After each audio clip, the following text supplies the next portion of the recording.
Looked like I was okay. Oh, and we're live. Okay, And here we we're go. live. Hello, everyone. Happy Patriots game day for those in the Northeast. Represent. Uh, I suck. I suck. oh I did not shit. Oh represent. shit. Ah, ah, ah. Okay, sorry. I had my other thing on. It wasn't muted, so.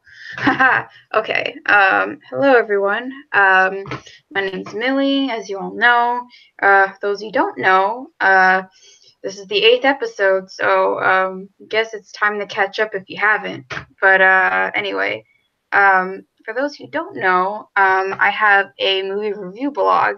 I'm currently on hold at the moment because of college, but I'm very active on Twitter, and my Twitter is going to be in the description below, and so is his social medias. So, yeah, I'm very, very passionate about movies, TV shows, video games, you name it. It's only if I'm interested, though. Like movies, TV shows, video games, might be not interested in. So, but most of the time, like I am. So, anyway, Jack. Okay. So you said my name right there. So yeah, Yeah. there's a hint right there. My name is Jack. In case for those who did not hear me just a second ago, my name is Jack, and I review movies as well. I am not taking a break from my blog right now. I'm actually. Yesterday, I watched a movie in preparation for my second installment of my space movie review series in preparation for First Man. That movie is going to be Gravity, by the way. I'll. You can also follow me on Twitter at Jack Dries. You can find me on Instagram as Real Scene Before. My movie review blog is Scene Before, and you can find it on scenebefore.wordpress.com. And also, I'm just going to say those, but before we go any further, I'd just like to say that this review is sponsored by Goldfish. Goldfish. And when you can't get up to get goldfish, eat it during the podcast. The snack that smiles back. All right. I don't have food in my room. I'm not really allowed to eat in my room. Oh. I'm very sorry about that. Anyways. It's okay. It's house rules, Things happen, I guess. Anyway. Do you want to start you want off? to the news? Yes. All right. So let's see. I'm gonna scroll to the top here on the document. Yep. This one's all about me because I'm so special. We always start off with you. I'm sorry. But No, it's a good thing. Sometimes I gotta take a break, so yeah, it's fine. yeah. Okay, so like this week, actually, this thing ends today. Somerville Theater in Somerville, Massachusetts. For those you don't know, they're doing a 70 millimeter and widescreen film festival. This is their third one that they're doing. Yeah. And they've done. I'm going to get the list. I might as well get extra detail here. Extra credit. Somerville Theater, and I spelled that wrong. So they've done not that far from us, so it's an easy drive. Yeah, not far by train. But it might be far for some people. Even so, I mean, it's actually worth a trip if you ask me. It is, like, going to that theater alone. Like, I've been to that theater before for other events. Okay. More log. Oh, actually, events. Wait, aren't there two in Somerville, or is there just one? I feel like there's one like two movie theaters. There's the one in Assembly Row. I go to the one at Assembly Row. I'm thinking of that. Is it that one or the other one? Well, there's the other one, Davis Square, which is known as Somerville Theater. Oh, that one. Oh no, I think you went to the other one because I saw your Instagram picture and it looked like old. Like the interior looked like it was vintage. Yeah. It looked like it'd been around longer. Exactly. Okay, so that's 2017. Why is it not showing it? Wow, I hate this thing. Okay. Nevertheless, I'm not going to show all of them, but anyway, they actually have several movies that they were showing in 70mm and widescreen, such as Starman. They did a few John Carpenter films. They are actually doing Sounds on a Space Odyssey today, which is like a That's right. It's actually a brand new print, believe it or not. Oh yeah. What I saw was The Thing, specifically John Carpenter's The Thing, and I have seen that movie before on Blu-ray, which that's a good movie, I will say. My dad loves that movie, and once I saw this event was up, I basically alerted him right away, and he said, "Okay, we're doing this." I mean, of course. Yeah, of course. Anyway, so dogs. Anyway, Dogs, doggos. Anyway, what was I going to say? Okay, so the print. We were talking about. Yeah, The Thing. Yeah. I cannot concentrate today. So the event is literally the print was somewhat faded. The color was kind of reddish in some ways, but the sound was spectacular. Yeah, and the event was almost sold out for, I could tell. There was like a few seats available. Oh yeah. Yeah. Even today's. I don't know, because that Thing event was one night only. Oh, so it's like every night there's a different movie. Film. Yeah. What's tonight? 2001, you said? 2001, yeah, and that's at 3. That's at 3. Oh, so it's in a few hours, so. Yep. Yeah, basically, they had to do crowd control on the line. Everyone was very enthusiastic. Of course. Yeah, I mean, it's a one-night only event, so. One night, everybody, once the lady, comes on the stage, welcome to The Thing, everybody was just applauding. It was... And then there was another guy who came out, said, "Oh, wait to watch these in advance." And it was just, kind of comical. They actually are doing next year's festival in May, September, because there's, other theaters doing this, like the Music Box. Oh, yeah? In Chicago, I forget where it is. But even so, I gotta say, they claimed, I don't even know if this is true, but they claimed that this is the only 70mm print of The Thing. Okay. Yeah. And so once that is damaged, it's basically done. We don't know if that's true. Yeah, I think it could be 1 of 3. Anyways, one of the best parts of the movie, though, is there's this final line that happens. Final, but kind of like a one-liner. And Kurt Russell's character, he is trying to defeat The Thing, and once he shouts, "And fuck you too!" It's everybody was wild at that scene. I just clapped. And one more thing before I move on, they have a scene in that movie where, you ever heard of the game show Let's Make a Deal? Yeah. Oh, I'm a game show enthusiast, so I can kind of relate to this. Yeah. Not many people can. They're in the Arctic, and they're on Antarctica, and it's just they have VCR tapes showing random footage of stuff. And one point they're playing an episode of Let's Make a Deal, and one of the characters just says, "I know how this one ends." I can't. I mean, how often do you hear that about a game show? I know how this one ends. I mean, unless you binge Steve Harvey's Family Feud on the Game Show Network, I don't know how you don't. I don't know how you say that. I actually just found out Steve Harvey has a talk show of his own. Just now? And you found out that now? Yeah, I'm living under a rock. I know nothing about talk shows, so sorry, I don't have cable anymore, so I don't really know. Yeah. Okay, so that's the thing. Let's move on. Let's go to the document. So this weekend is New York Comic Con. I will actually be going to that. I'm jealous. I am so jealous. I have the And then badges. again, I already went to a con. You want me to show them I off? already went to a convention. What? I have the badges with me. Do you want me to show them off? Why not? I mean, Okay, I got my suitcase right here too. They're actually in the suitcase. you already started packing? So Or right are here, you like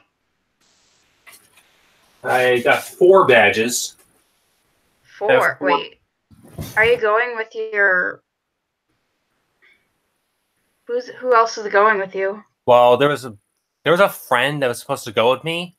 She's from Texas, but she can't go because she got into like a situation with her boss. Like her boss got divorced, and now she has to take over. Oh, Ugh. that's sad. Yeah, I mean, And now you got 2 extra tickets? I got 2 extra tickets, yes, but Mom's decided to take them because she wanted to see who was there, and maybe she'll go in. Okay. I mean, if I wasn't in college, like if I took a year break, I would have gone. But oh well, it is what it is. Yeah. So we got 4 badges here. They are all promoting The Walking Dead. We got 2 for Friday and Ooh, 2 too for soon. Too soon. They just canceled the Walking Dead the Walking Dead game Oh yeah, from from Telltale. Telltale. That's too soon. I wanted to see how that ended. They were planning on making an ending, and I got pissed I mean, when they announced. I wouldn't say it's well. They do. I think the new season starts next week, so I guess that's why they're Yeah, but I'm talking about the game. Oh well, I'm not into the show, but I'm really into the game. So Good point. I think the game is different from the show. So Yeah, I think it might be. I haven't really looked that much at it, but this yeah, I don't know weekend much about it. I'm doing a number of things. I'm going on Friday and Sunday. I was going to go see Jason Momoa and get his autograph, but he moved to Saturday. Michelle Rodriguez is there, but she's there on Saturday. Aw. I All mean, the best ones are on Saturdays. For they some reason. have, however, they do have a panel that I might go check out for Mortal Engines. I don't know if you know what that movie is. It's being directed by Peter Jackson. No. Yeah. So I believe it's based on like a graphic novel or something. Are there any celebrities there you want to see on those days? On those days, I think so. I can go. You can go on the website and check. I'm going to do that right now. Because one reason why I wanted to go see the Mortal Engines panel is because Hugo Weaving is going to be there, and yeah, Agent Smith. Red Skull, Agent Smith. Oh God, he was in Lord of the Rings too. I forgot. And he's V from V for Vendetta. Oh yeah, to that too. He's in so many things I like. Yeah. Oh, no, not buy badges. Guests. Let's look at guests. Huh? They have one thing that this thing does is like they divide comic guests, literary guests. Oh yeah, that's convenient. That's very very. They did that for Boston too. They categorize each guest like an internet celebrity, TV celebrity, movie celebrity, comic celebrity. That's just some of it. They got the Mythbusters there, but they're on Saturday. Aw. The Orville cast is supposed to be there, but they canceled. Okay. I wanted to see them. That's disappointing. And I think they are on Saturday too. So. My God. Bill Nye. Cancels for. Bill Nye is going to be there on Sunday. For a panel. Go see Bill Nye. What? Yeah, he's going to have a panel. Let's get this guy. Yeah, he's going to have a panel. You got to see the Bill Nye panel. I wonder if Neil deGrasse Tyson's going to be there because I think he was there before. I have no idea. I got to look that up though. If that's true. She was there before. Oh, Jason David Frank is going to be there. It's like from Power Rangers. Yeah, he's got a lot of concerts. The Green Ranger. Green Ranger, yeah. God, that brings back memories when I was obsessed with that show. Oh boy. Practical Jokers are there, but that's Thursday. Oh. You said you're going Friday and Sunday? Yes. Oh, Okay. Laura Bailey is going to be there. Oh. She's from Critical Role. She was also the voice of Lucina in Fire Emblem Awakening. Oh, yeah. Yeah. Wait, she's a voice actress, right? Because I recognize her name from somewhere else. Yeah. Laura Bailey? Laura Bailey, yes. I'm trying to remember what else she's in. I'm Googling her. I mean, I've been maining her character in Smash Brothers, so. Okay, I'm gonna IMDb her. Actually, behind the voice actors, that's more convenient. Let's see. Ruffalo's gonna be there, but that's Thursday. Okay. Matt Smith is gonna be there on Sunday and Saturday. Matt Smith. He's gonna be in the new Star Wars. Oh yeah. The Doctor. Mike Henry's not. Laura Bailey voiced Lego Black Widow. Oh, Neil deGrasse Tyson's gonna be there on Thursday. Aw, you're gonna miss Neil deGrasse Tyson. I know. He was just here too. Like, oh Peter. So Peter Jackson's gonna be there. Okay. Yeah, that's gonna be for the Mortal Engines thing. Laura Bailey voiced some Monster High characters. I'm looking at like lots of anime roles. She voiced a few characters on the regular show. Monster High, anime. Steve Naruto. My God, that's a lot of anime. Sting. Terry Hatcher. Walter Jones. Did she voice any video game characters? She does. I just said one. Yeah, but like I recognize her from Zachary Levi's going to be there. What? On Friday. Get his autograph. I'll see what I can do. Get a photo. Get a photo. I'll see what I can do. I don't know how they're going to sell. I don't buy things in advance for cons. I usually buy them at the con. So let's see. Jack, you know the PS4 Spider-Man game that came out? Yeah. Laura Bailey voices Mary Jane Watson. Oh, you're insane. I knew I recognized her voice from somewhere. It was from PS4 Spider-Man. Okay, wow. Yeah. She was also the voice of Catwoman in the Batman Telltale game. So now that's a good game. All right. All right, back to guests. All right, so we got New York. I finished talking about New York Comic Con. Although, if you want to talk about anything related, remember when I said that something big to me is happening at New York Comic Con? Right? Remember that from last week? Apparently, Square Enix is going to be showing off Kingdom Hearts 3 at New York Comic Con. Oh, really? All 4 days. So. All 4 days. Yeah. I don't know if they're gonna have a separate room for that or what. No. They're gonna have like a big booth, and I think you have to get, and like they'll let like people play the game, but I think you have to get like tickets in advance or something. I don't know, like not in advance, but like you have to get them like kind of early, like before they run out for the day. You know. Okay. If you're interested. They might have merch too, but I'm not sure. I don't know. We'll find out. I think they'll give you something after you play the game or something. I don't know. I don't know. I'm going to be playing the game. We'll find out. If you like see it, then like, oh well. I'm just letting you know. So I'm taking pics there no matter what. So okay. If I find, I'll probably take a picture of it. They might have some rules of what not to take pictures of, but it's them. You can just ask. I mean, I'll probably just take a picture of the booth at the very least. So yeah, you can do that. A lot of people will take a picture of the booth. Yeah. Well, like gameplay itself, like I don't think they'll let you take an entire video of the gameplay for reasons. I'm there to experience the events. Yeah, so yeah, that's what I was thinking of because I thought it was like movie or comic book, but it was actually a video game because I So, saw a tweet about it. well, you have to So consider this is also from the same organization that does PAX. right, Reed Pop, Mm-hmm. who also organized Celebration, and that's part of Disney. So yeah, Circle of Life, I guess. I wonder what they're going to change the name to now that this stupid Comic-Con thing's happening.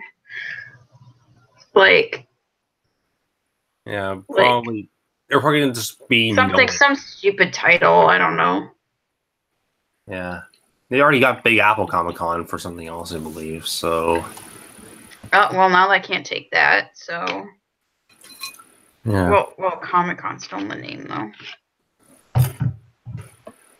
that's true. But anyway, I'm done with Anyway, NYCC unless you have anything else to say about it. I don't know. I'm kind of jealous. Another convention I kind of want to go to next year is like D23 Yeah, you mentioned that before. and Celebration, which is again organized by Reed Pop, and it's going to be held in Chicago in April next year.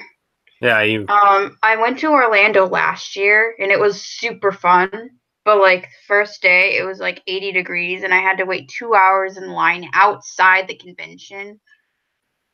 It was nuts. But Mark Hamill drove by and it was great. I saw him in person for like a split second. And I saw, the Last Jedi trailer in person with everyone else. Then the day after that, we actually all waited inside this time, not in the heat, but we still kind of had to wait a few hours before the convention hall actually opened. But, well, at least I didn't get sun to burn second day in a row. So, Yeah. and I didn't even cosplay that day. And I was like, I wasn't even outside for that long. I could have cosplayed. Oh, well. Oh, well. I'm probably not going to go to Celebration this year, though, because, like, tickets are already selling out pretty quickly. But I have no intention crosses to go to Celebration fingers. this year. Oh God, if they held a Star Wars Celebration in Boston, I would 100% go. Yeah, I mean, if I liked Solo better, if I liked Last Jet better, I'd be more excited to go. But no. I mean, you could still hate like Solo and Last Jedi and still go. Even so, it's just almost like, I mean, I was once a Star Wars fan, but now like it's just like probably not as big as I once thought it was. It's probably just like every other franchise now. Yeah, but it's like, Harry Potter. Like Harry Potter's not that big anymore, but it still has a fan base, and they still have a friggin' Harry Potter convention every once in a while. It's called LeakyCon. That's what it is. So. I mean, but then you got Supernatural, which is a convention every single day. Well, every year in like different parts of the country. That's I'm exaggerating. Oh, I know. Yeah, whatever. Okay. We're done talking about conventions. I'm sick and tired of them at this point. Okay. So the next piece of news is something that I think I forgot to go over last time because I maybe forgot to write it down. But it's something I'm really excited about. So the Academy Awards a month ago, they announced a new, like some changes that they were going to make to their upcoming Oscar ceremonies. They announced their commitment to make the show 3 hours. Okay, not a bad change. Okay. Their commitment to change the show's, like I believe it was 2020 show to be the week after the Super Bowl, which is all right. Okay. I'm like, okay. I mean, it could still work.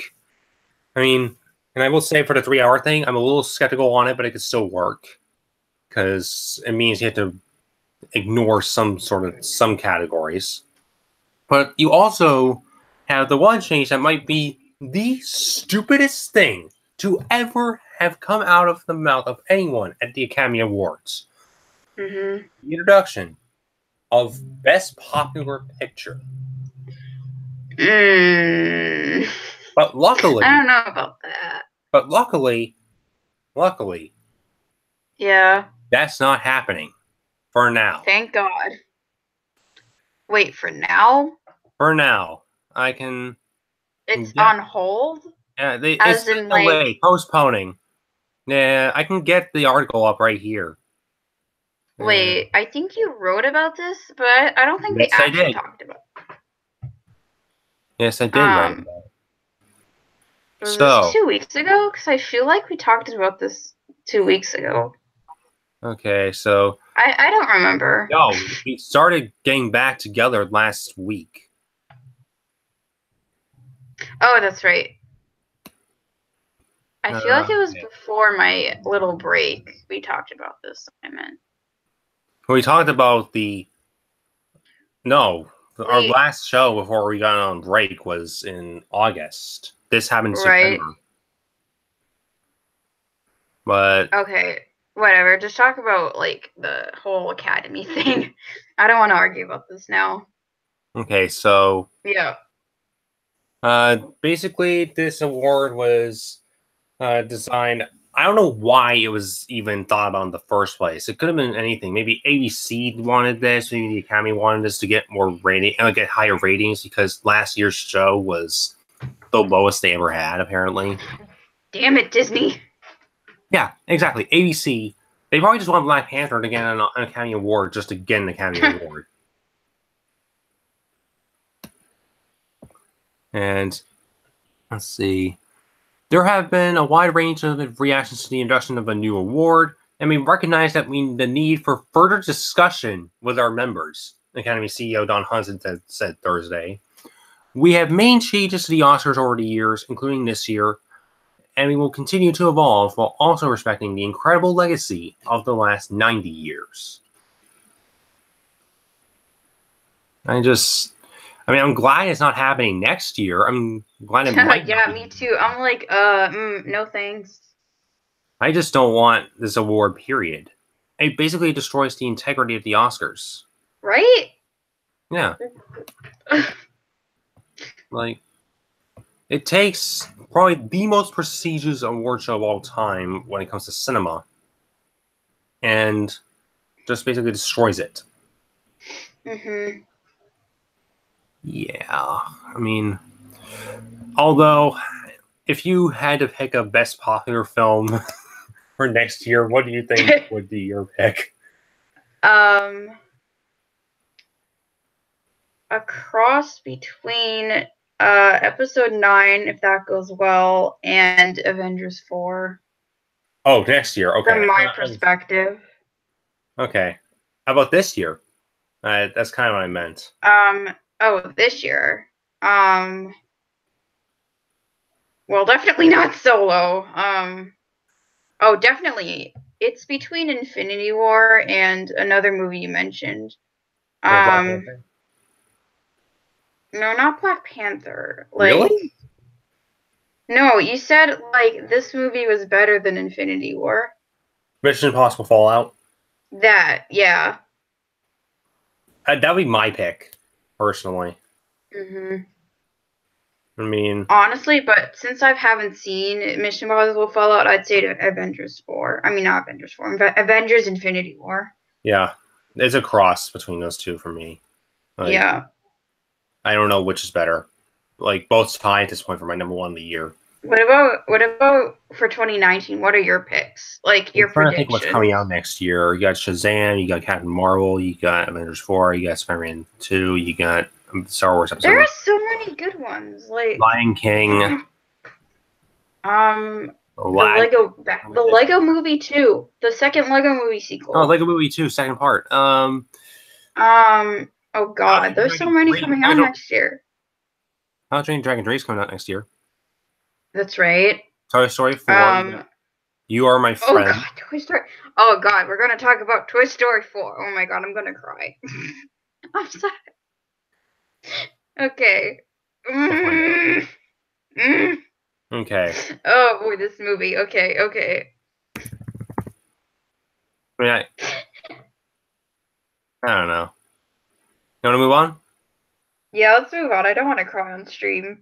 Okay, so there's a new Star Wars game that's coming out called Vader Immortal. It's coming exclusively to VR. Apparently, It's this game, canon. yeah, this is what I've been thinking about recently. Like, how does if you're gonna make something canon, it's gotta be in one form of the medium. Like, this is something I've been talking about. I mean, you've got the comic book universes, you got video games. You can make all that just canon. You don't need to make something else part of one particular universe canon. It just feels weird. That's just me. I mean, Battlefront's not canon. Thank gosh. Thank God. I mean, it would be weird if, like, they randomly time traveled and, you know, the original trilogy met the prequel trilogy and vice versa. I just have a question, though. Is this game going to be from EA? No. Really? Yeah. There's an official article. Like, it's being made by a company from, like, hold on, let me look it up. Vader.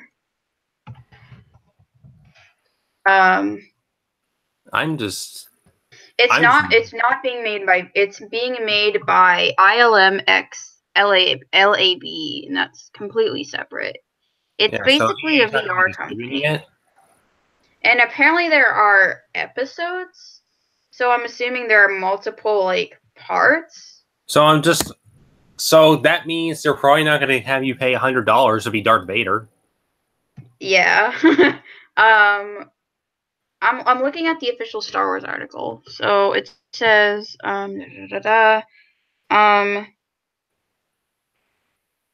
so it says with all its Star Wars related projects, ILM-X LAB has changed the way we experience in a galaxy far, far away. That's the keyword experience. The evolution of their work has been amazing to witness. In the early virtual reality experiment trials on Tatooine, I remember that. We got to wield a lightsaber and deflect stormtrooper blasts. In Secrets of the Empire, a collaboration with The Void, first released at the end of last year, we took on the role of a rebel-turned-undercover stormtrooper, blaster in actual hand, literally making our way through in an Imperial complex on Mustafar. And from what I remember, that was exclusive to the theme parks. They have this experience on hand.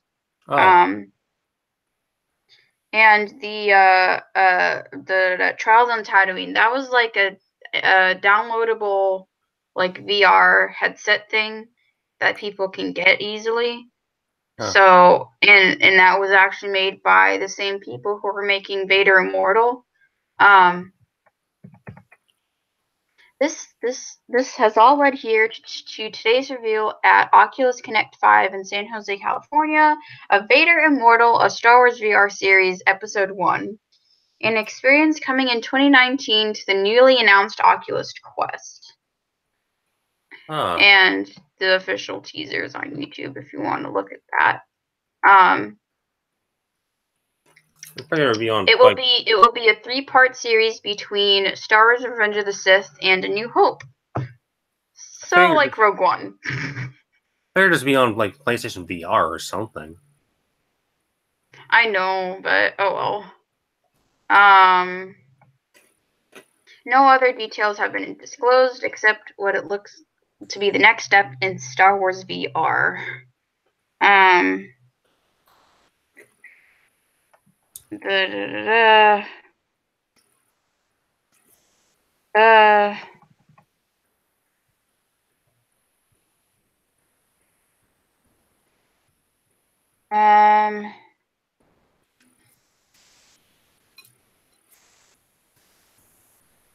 Yeah, they said it's canon, so apparently you can do that. Oh wait, they're a franchise and they have rights. Everyone felt very strongly that it's a legitimate Vader story and that it advances in the ball in terms of who he is and what his goals are. We were also determined to make sure that it's a story you can only experience in VR. There aren't any other plans to port this into any other medium. We wanted it to design it specifically for VR. But the thing is, will it be on other VR stuff, like you said, PlayStation VR? Or is it just going to be for Oculus Rift? I don't know. I can't answer that. I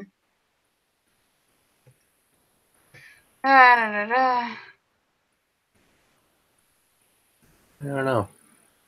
I guess we're playing like ourselves and that Vader, and like we're not playing as Vader, but we're kind of, I don't know, kind of like the previous ones where you're like your own character. Oh, okay. We're not going to be seeing things from Vader's point of view because like it's all going to be like, you know, kind of hard to see if we were in Vader's mask. Okay, that's the end of the article. So, I don't know. I'm kind of curious to see what they'll do with the game. Yeah. I don't know. I'm not going to get it, so. I'm not going to get it either. I mean, I don't own a VR, so I can't get it. And I don't want to pay like hundreds and hundreds of dollars just for that. So, Dang. I'll see like other people play it and see how that is.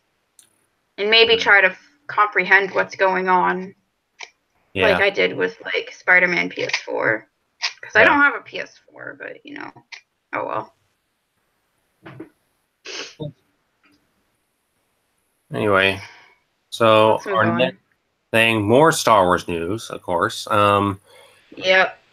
Lucasfilm's Kathleen Kennedy, who will continue to oversee the Star Wars franchise through 2021. And before we go any further, let me just say that Kathleen Kennedy, she's not a bad producer. Like, just not a good fit for Star Wars. So, they released this yesterday, I believe. I don't know when, but... No, last week, I think. I remember typing it last week. 9/28. That's what it says. Yeah. How do you feel? I have no words. I have no comment. I was just gonna say that was she like originally did her contract end like that day they announced, and they're like, and she's like, actually I'll stay for 3 more years. It's fine. It's fine? It's fine. I'll stay for 3 more years. It's fine. I don't know. I mean, I kind of wanted her to leave, not because I hate her. I mean, I think she's a talented. No, I wanted to trust JJ in her position. I mean, or like, okay, not JJ, Dave Filoni. Dave Filoni. That's my personal pick. Because he was a good showrunner on like Rebels and Clone Wars. Yeah. And he's working on the live action Star Wars TV show with Jon Favreau, and he's currently working on Resistance. So I trust Dave Filoni if he were to take over. Yeah, I mean, when you take all the backlash that Kathleen Kennedy is getting, and like how it's mainly because of like Last Jedi and Solo. Yeah. Well, not only that, but like ever since Force Awakens came out, people were kind of hating on her. Yeah. Even before that. Like even when. Yeah, but she's worked with Spielberg, and I do think she worked. Right. Best work comes from that. I don't know. I have nothing else to say. I mean, if Star Wars continues to go in the direction it's going, oh boy, I'm a new producer. If it's going downhill from here, yeah, I would agree with you. I'm just hoping episode 9 would redeem itself. Or like, I hope JJ restores hope in the friggin' fandom. I swear to God. Yeah, not even Clone Wars did that for me. So I mean, personally, I like Clone Wars, but you know, I like Clone Wars, but I don't like the fact that they make you do it on the stream and get it on the streaming service. oh, I'm talking about the original show, not the one going on the streaming service. The one that aired on Cartoon Network, I mean. Yeah. Anyways. Yeah. Gosh, this thing is... Let's move on to the next Star Wars news. So you got set photos for Jon Favreau's live-action Star Wars show. Shooting starts next week. So a guy named Jason Ward, he's from MakingStarWars.net, and he's a very reliable source for him posting pictures of set photos, and they're legit. So let's look at them. All right, I guess I can trust a guy named... Wait, his name is Jason? Jason Ward. He's a very reliable source. I've been following him since the release of The Force Awakens, and so far every information he's put out is 100% legit. He described what the Porgs looked like, and they were 90% accurate. 90% accurate. Badly, yes. Let's look at the set photos. Porgs.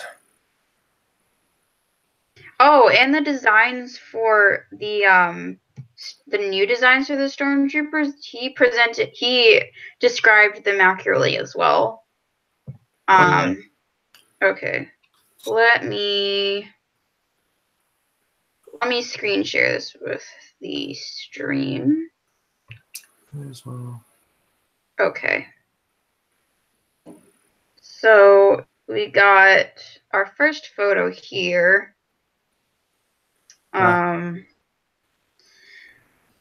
This is him and his buddies on the set, like the set's behind them.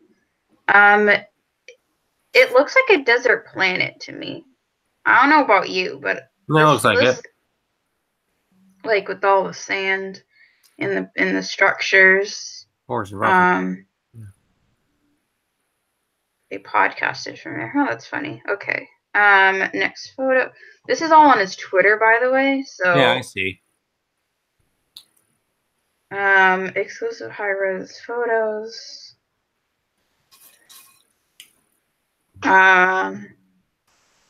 Yeah, these structures definitely look like something from Tatooine or, I don't know, a different desert planet. What the? Is that a what's it called? A speeder? I don't know. Is that a speeder? I can't tell. Oh, it's like a human hand. Also like two human hands clapping. Oh, well, I mean, it looks like it could be covered by a cloak, maybe. I don't know. Yeah. Santa Fe.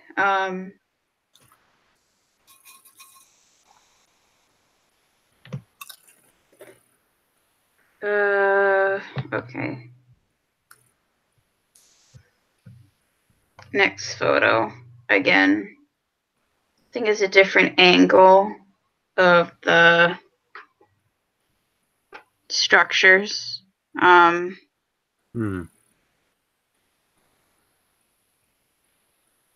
I don't know if it's a sand planet, if it's a planet with like good guys on them, like yeah. I don't know. If I remember correctly, I think this show takes place between Return of the Jedi and The Force Awakens. So, I think that's Favreau in that picture there. Right? Yeah, me. Actually, wait, that's Jon Favreau right there. Oh, yeah. He looks like him. I mean, he's kind of just. I can tell because he's a cast member in the freaking MCU as Happy. So, that looks like a freaking power converter. I don't know about you, but I'm not an expert at like Star Wars buildings, but like if I showed my brothers, he'd probably recognize that. Yeah. Actually, if I showed him Star Wars ships, he'd probably know what time period this is.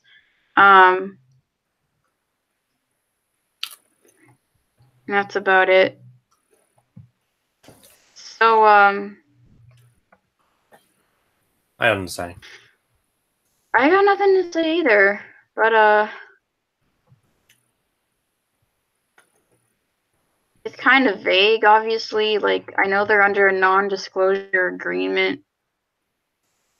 Huh.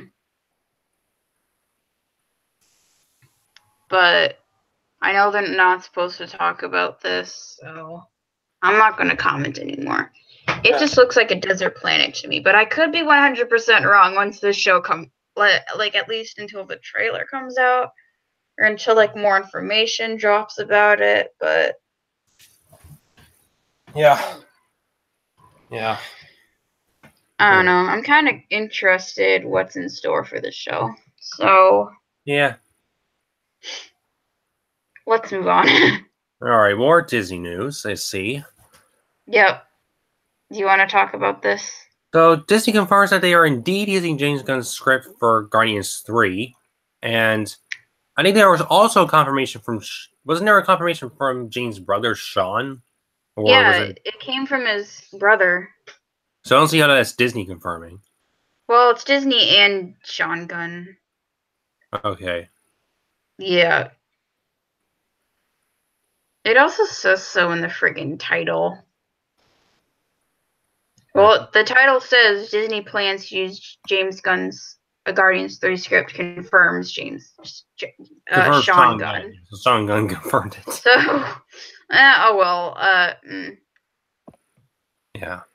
So. Yeah, thank God, or else friggin' Drax wouldn't be in the movie. Yeah. Remember when that happened? When yeah. He was like. I was still love to see that fight go on, but at the same time, I mean, that would have been horrible. Like I felt like at that point, if they did that, I felt like they would have had to cancel Guardians 3 in order, because they can't have freaking Guardians without Drax. And not only that, but basically, Drax got. Yeah, and I actually heard that Guardians 3 was supposed to like help expand the cosmic universe in a way for. I don't know if it was going to introduce Nova. Do that? But didn't they do that in a way with like Doctor Strange, with like with the quantum realm? I mean, I guess I don't know. It's been a while since I saw. And they kind of already did so with the first two Guardians. Yeah, but that's what those movies are for, I guess.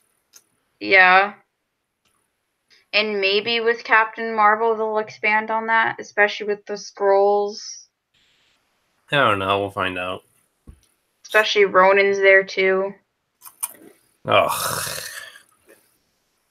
Yeah, well... Worst? You take the second worst Marvel Cinematic Universe villain, and... Who's the first worst? Oh, my! Who's the first worst? The Malekith from Thor: The Dark World. Oh, him.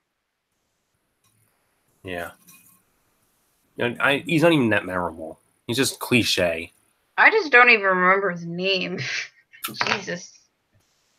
Ugh. I just remember because I had to do a review for it. I saw it in theaters only once, and I never saw it again. So, that's it. So I was just like, once Thor's mother died, I mean, I know, like, the MCU barely has any, I guess you can say heroic deaths at that point. I was like, I just didn't care because, I don't know, I just didn't know her that well. Oh, well. Anyways. Let's move on. I have nothing to say about this. I'm just glad they're using Disney news. Yes. Well, we're gonna get back to I mean, Dark Phoenix is technically part of Fox, and that's technically okay. I'm not going to get into that. So, Yeah, so Disney reanimating parts of Wreck-It Ralph 2 after Princess and the Frog criticism. I don't know much about this, so do you have anything to say? okay, so you know how the Wreck-It Ralph 2 trailer came out? People were criticizing Tiana's skin color in the trailer, and I'm like, Why?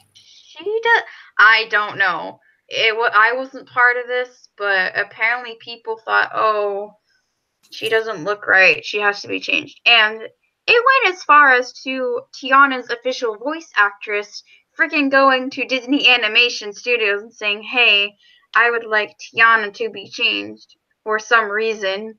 And they did it. So I mean, if you get the voice actors involved, I can understand, but the fans did it first, and then yes, the voice actress found out, and then she actually went to the animation studio and said, hey, can you please change Tiana for me? Thanks, peace.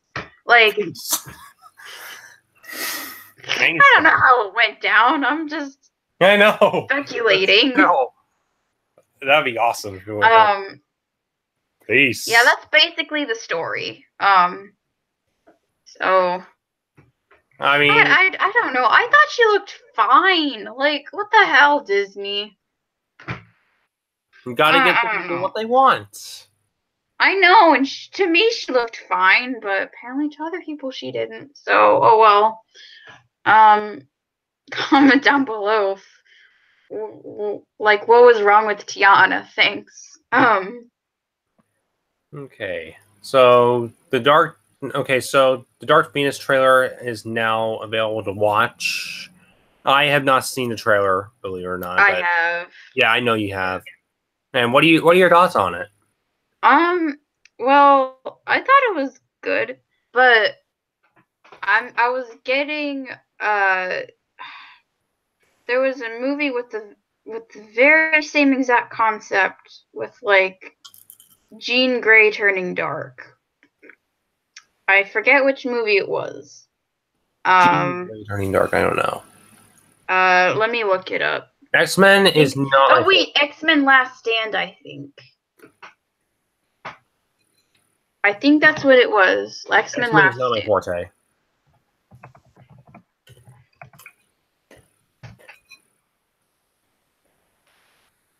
Yeah, it was X-Men Last Stand. It had the same exact concept with Jean Grey turning dark and the everyone else has to fight her. You know, so they rhyme.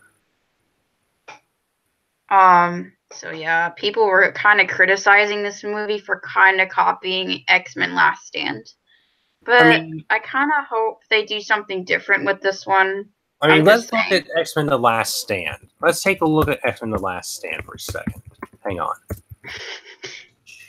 And let's see. 58% of Rotten Tomatoes. So you know what? If Insanity is we're doing the same thing again and expecting different results. So let's see. I'm willing to bet that this movie might be 58% Rotten Tomatoes. Just like Last Stand. We'll find out. I mean, who knows? I mean, the X-Men movies have been doing terrible recently, so... Well, except for Logan. Logan's not out of the expectations. But other than that... It's been good. Deadpool, Logan, out of question. But I mean X-Men movies. Yeah. Not just individual character movies. X-Men movies. Yeah, like the last X-Men movie we got was X-Men Apocalypse, and that did horrible. So... I heard a lot of people like they redeemed themselves. So what? I heard a lot of people like Days of Future Past. No, I'm talking about like. That's an X-Men movie. Apocalypse. Yeah, but you said okay. When you said movie, I meant recent. I meant recent. I mean, I liked Days of Future Past. Don't get me wrong, but some people didn't like it. So. Okay. Not everyone liked it. That's what I'm saying. And it seemed like a lot more people liked it than disliked it. That's just from my. I know. That's what fan bases do. They just have a hate group for some reason. Anyways. Yeah. So we got some news I'm actually really excited about. Tom Hanks is going to be in You Are My Friend. This was announced a long time ago, but now we have the first image of him as the one I'm excited. Mr. Rogers. I am excited too. Like a docudrama about Mr. Rogers, I'm hyped. It's not going to be technically about his life. It's going to be like someone reporting on him. Yeah, still, I'm excited. Pardon me. Excuse me. Anyway. Bless you. Thanks. So, let's see. I'm going to open up the article. Oh my gosh. This image. I know. Well. I put that article in. Let's see. Screen share. Your entire screen. Oh my gosh. You can also screen share the window too. You don't have to screen share the entire. Yeah, it'd be nice if it could actually let me do that. Application window. It was black for a second from you. I think it was about to work. And this thing is not letting me do it. Open to the tab you want, then come back here, then click on the thing, and then click application window, and it will show like the tab you opened. Or like it'll show all the tabs you have open, and then just pick the one you want them to see. I'm already on the tab. You know what I mean? I'm already on the tab. So go back here, like on this thing, and then go to, screen share, then click on the application window, and then it should show the tabs you have open. And then click on that, and then click share. It really thinks I don't even know what I'm doing. Like, it wouldn't let me click share. Yeah. Click on the. Is it working? I'm only seeing a white and black screen. This is ridiculous. Let me do it. I hate this. This is why it's your podcast. Hold on, I'll do it. This is why we need more people. Yeah.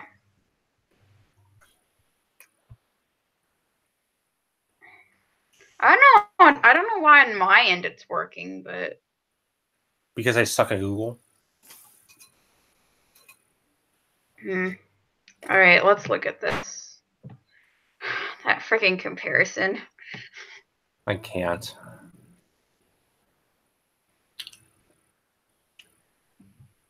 This year's documentary. So it talks about the documentary that came out earlier this year. Oh, that's fantastic. Yeah, so this is the photo. Yeah. He looks pretty good as Mr. Rogers. Pretty good. I love it.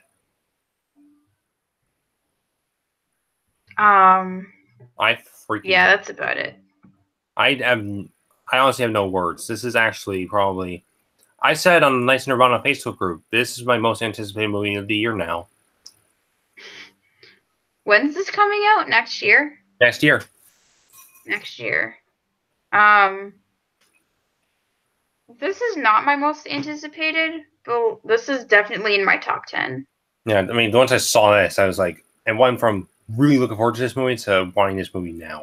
I might have to make a top 20 because there are way too many movies I want to see next year. Way too many, including animation. I feel like I should never make an anticipated movies of the year list because then I'm just going to include movies I know as opposed to movies that are just don't even have trailers yet, have not even been marketed yet. It just feels unfair. So, do you want to move on? Yeah.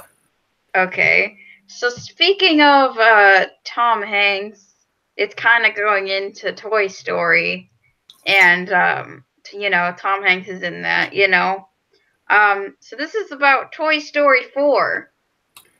So apparently, Toy Story 4 is gonna be darker than Toy Story 3, and Tim Allen compares it to Infinity War. Did he actually say that? Yes, look at the look at the article. Okay, might as well. I'll take your word for And it. read it out loud for the entire stream to hear. Fine. Okay, I don't even know if this is true. No, it's if you go on other websites too, he'd say the exact same thing. Did they get it from other sites? Like other sites, I think the main one was hold on a sec. I'm Googling Tim Allen Toy Story 4.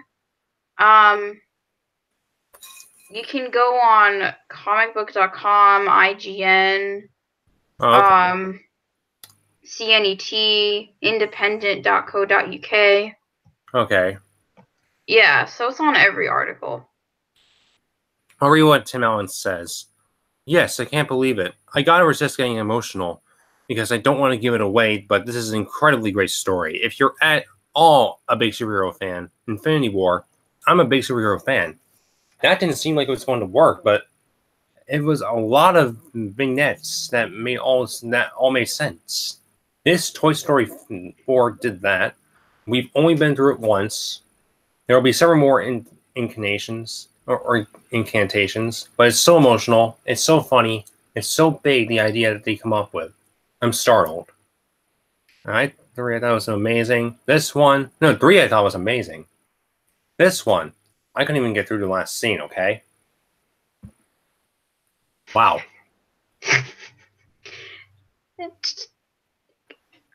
What is worse than the freaking ending to Toy Story 3?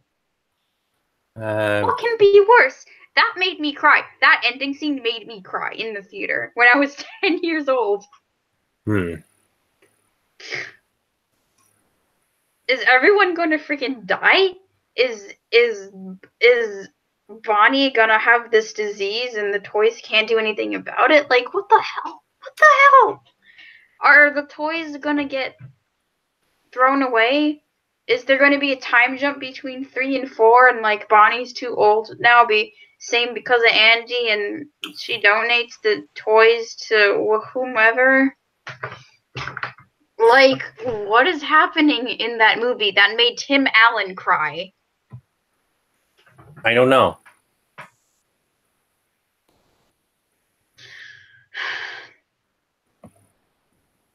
I don't know. I mean, actors, they're supposed to say, oh, my, we're really looking forward to this movie. But this, I can tell, was something that this is honest thoughts. No, it is his honest thoughts. I know. That's what I'm saying. It just makes me cry thinking, what is making him cry?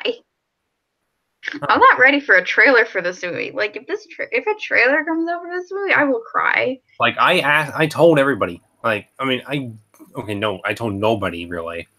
I kept telling myself, do not make a Toy Story 4. Do not make a Toy Story 4. And now I want one.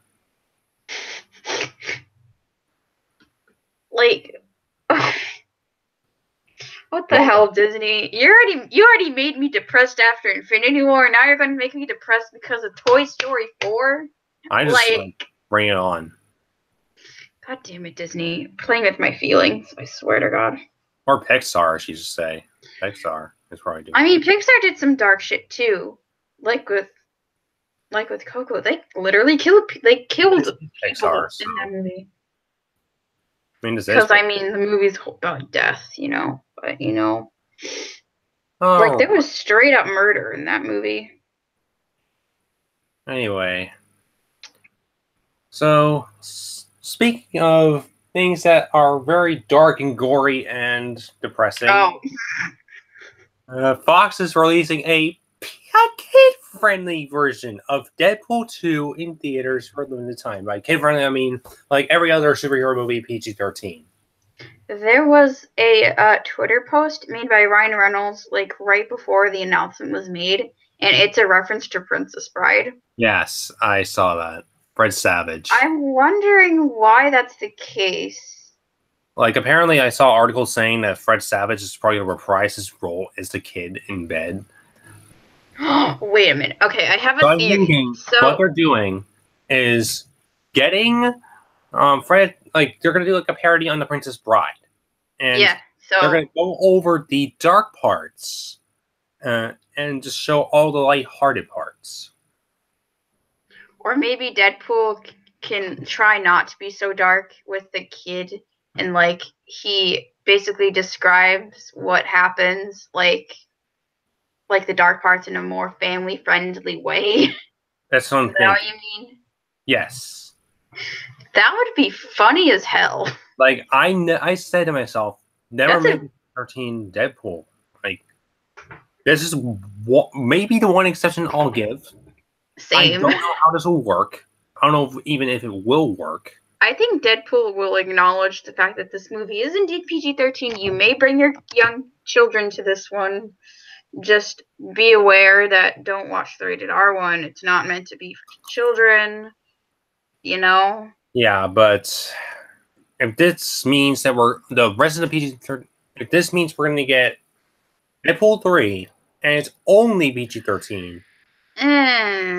But Kevin Feige said that if when Disney buys Fox, they're still going to make rated R Deadpool movies. They're not going to change it. I think Bob Iger said that.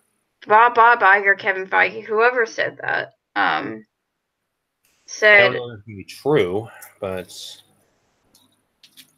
I mean, if it came from the big man, then I'm pretty sure it's true. watch Brave Player 1, you'll see otherwise. Anyways, they also have the freaking Blue Sky Studios too. I wonder what they're gonna do with that. I don't know.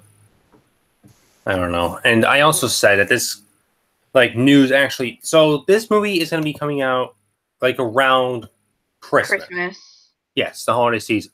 So opening in December. This also corresponds with the change of dates, the release dates. Exactly. Yeah. You mentioned. I forgot about that. Yeah, so 20th century, and I got a freaking ad. I got a freaking ad. There we go. At least it wasn't some shitty pop music from today. All right, so Fox also delayed Alita Battle Angel, which was supposed to release around the holiday season, but that's not happening now. It's going to be releasing on February 14th, and get this, they delayed Gambit. Again. I'm not surprised at this point. I'm like, okay, whatever. I don't care about Gambit anymore. I just want whatever. Yeah. They moved Gambit. Gambit's in development hell, my god. But apparently, this also means that apparently Dark Phoenix is moving. It is. Yeah. But it's moving a bit, I think a month? No, June. Oh, June. Wasn't it supposed to come out like in March? That's the day that Alita Battle Angel moved to. Oh yeah. Yeah. So there is speculation that the untitled Deadpool film can be a kid-friendly re-release of the R-rated property. Perhaps this year's Deadpool 2. I thought they confirmed that the untitled Deadpool. Wait, did you just say that? I'm just reading the article, so. Oh, well, they confirmed that Deadpool 2 PG-13 re-release is indeed the untitled Deadpool movie. Yeah, star Ryan Reynolds. It wouldn't make sense because, you know, if it was a completely different Deadpool movie, then we would have gotten a trailer for it by now. Yeah, star Ryan Reynolds sparked those rumors with an image calling back to The Princess Bride, featuring Fred Savage reprising his role from the 1987 film as a boy whose grandfather reads him a book while he's sick. He wasn't in the rated R cut, was he? Oh, Fred Savage? Yeah. No. No, this is only for the PG-13 cut. Yeah. Okay, because I haven't seen Deadpool 2, so. Yeah. Yeah, though, given how labor-intensive and expensive creating an alternate cut of a movie is, perhaps the Deadpool release will just be Deadpool 2 with added footage of Deadpool reading to Savage. The untitled Deadpool opens on a crowded day for blockbusters and will go against Warner Bros. Aquaman and Paramount's Bumblebee, and perhaps one of the most cluttered times of the movies all year. Because, that's happening, plus Mary Poppins is happening, plus Oscar season's happening, plus, Spider-Man Into the Spider-Verse is happening. There's so many movies. I could just Google all of them and just say them. Yeah, I would need a drink by the end of that. Yeah, there are way too many. Yeah, I mean, I need to review, probably all of them. And I have a feeling you won't know the title for, episode 9 until friggin' April when Celebration's happening, like they did last year. It's not like I need to know a title right now. Yeah, I mean, we're still months away. Same with Avengers 4. Mm-hmm. Yeah. Anyway. So, you posted something after this. Yeah, let me see. I forget. It's something about Sonic the Hedgehog. Oh, so I feel like we talked about this before. This movie before. Like, we talked about the casting. We talked about who's in this. Yeah, I said Ben Schwartz was the voice of Sonic the Hedgehog. I don't know how he's going to be filming his scenes. Well, now apparently we do. Apparently, according to this photo, and let me pull that up real quick for the stream. I'm just curious what Jim Carrey would do as Dr. Eggman. Yeah, same. But I have a feeling that, so Ben Schwartz is apparently going to be mocapping Sonic. Oh, nice. Because of the dots on his face. And obviously that's James Marsden, who's playing the cop character. I think his name is Tom, the character. What? Oh, yeah. Yeah, so you can tell this is for Sonic because he hashtagged it with Sonic. Mm-hmm. So yeah, alright, let me show you the other ones. I just can't wait for the promotions they're going to do. I mean, I'd love to see, some cross-promotion with the fast food restaurant Sonic. Oh, that would be clever. Honestly, though, I just want this fast food chain to be in the movie. No. Just have, Sonic be confused as hell. Hey, there's a restaurant named after me.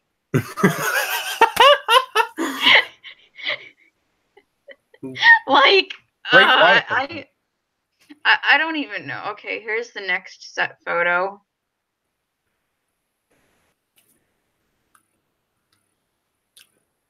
Oh my gosh. This is Marsden as Tom in costume.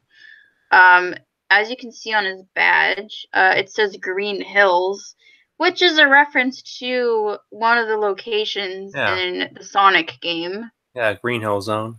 Yeah. Green Hill Zone, it's a reference to that. It's a fictional town, no worries. There's no such thing as Green Hills in, I don't know, any state. Actually, Green Hills. Is that wait, on his badge right there, is that, hold on. Can I zoom in?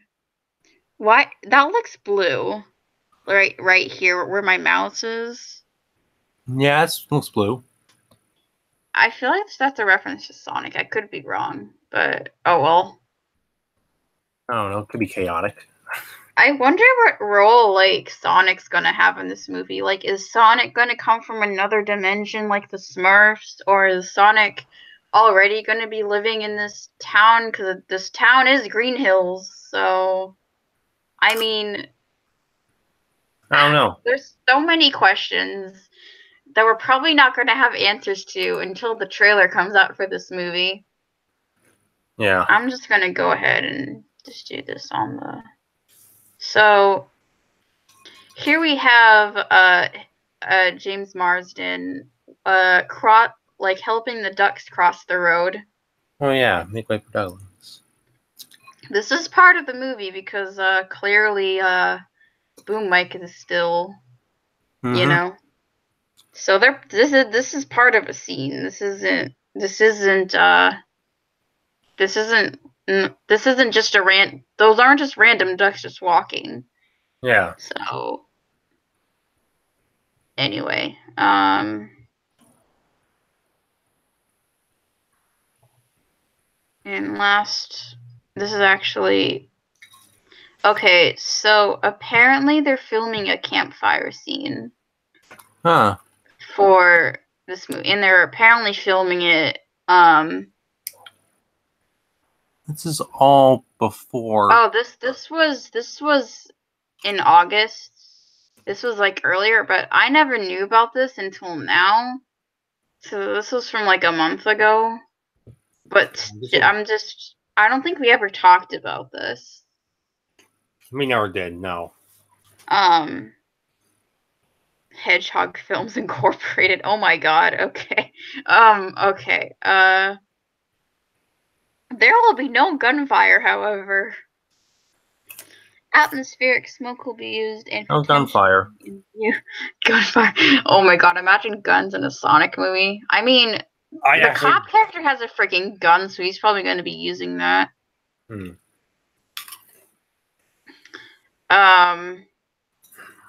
So if like Ben Schwartz is doing Sonic mocap, I bet Jim Carrey is going to be doing mocap as Eggman.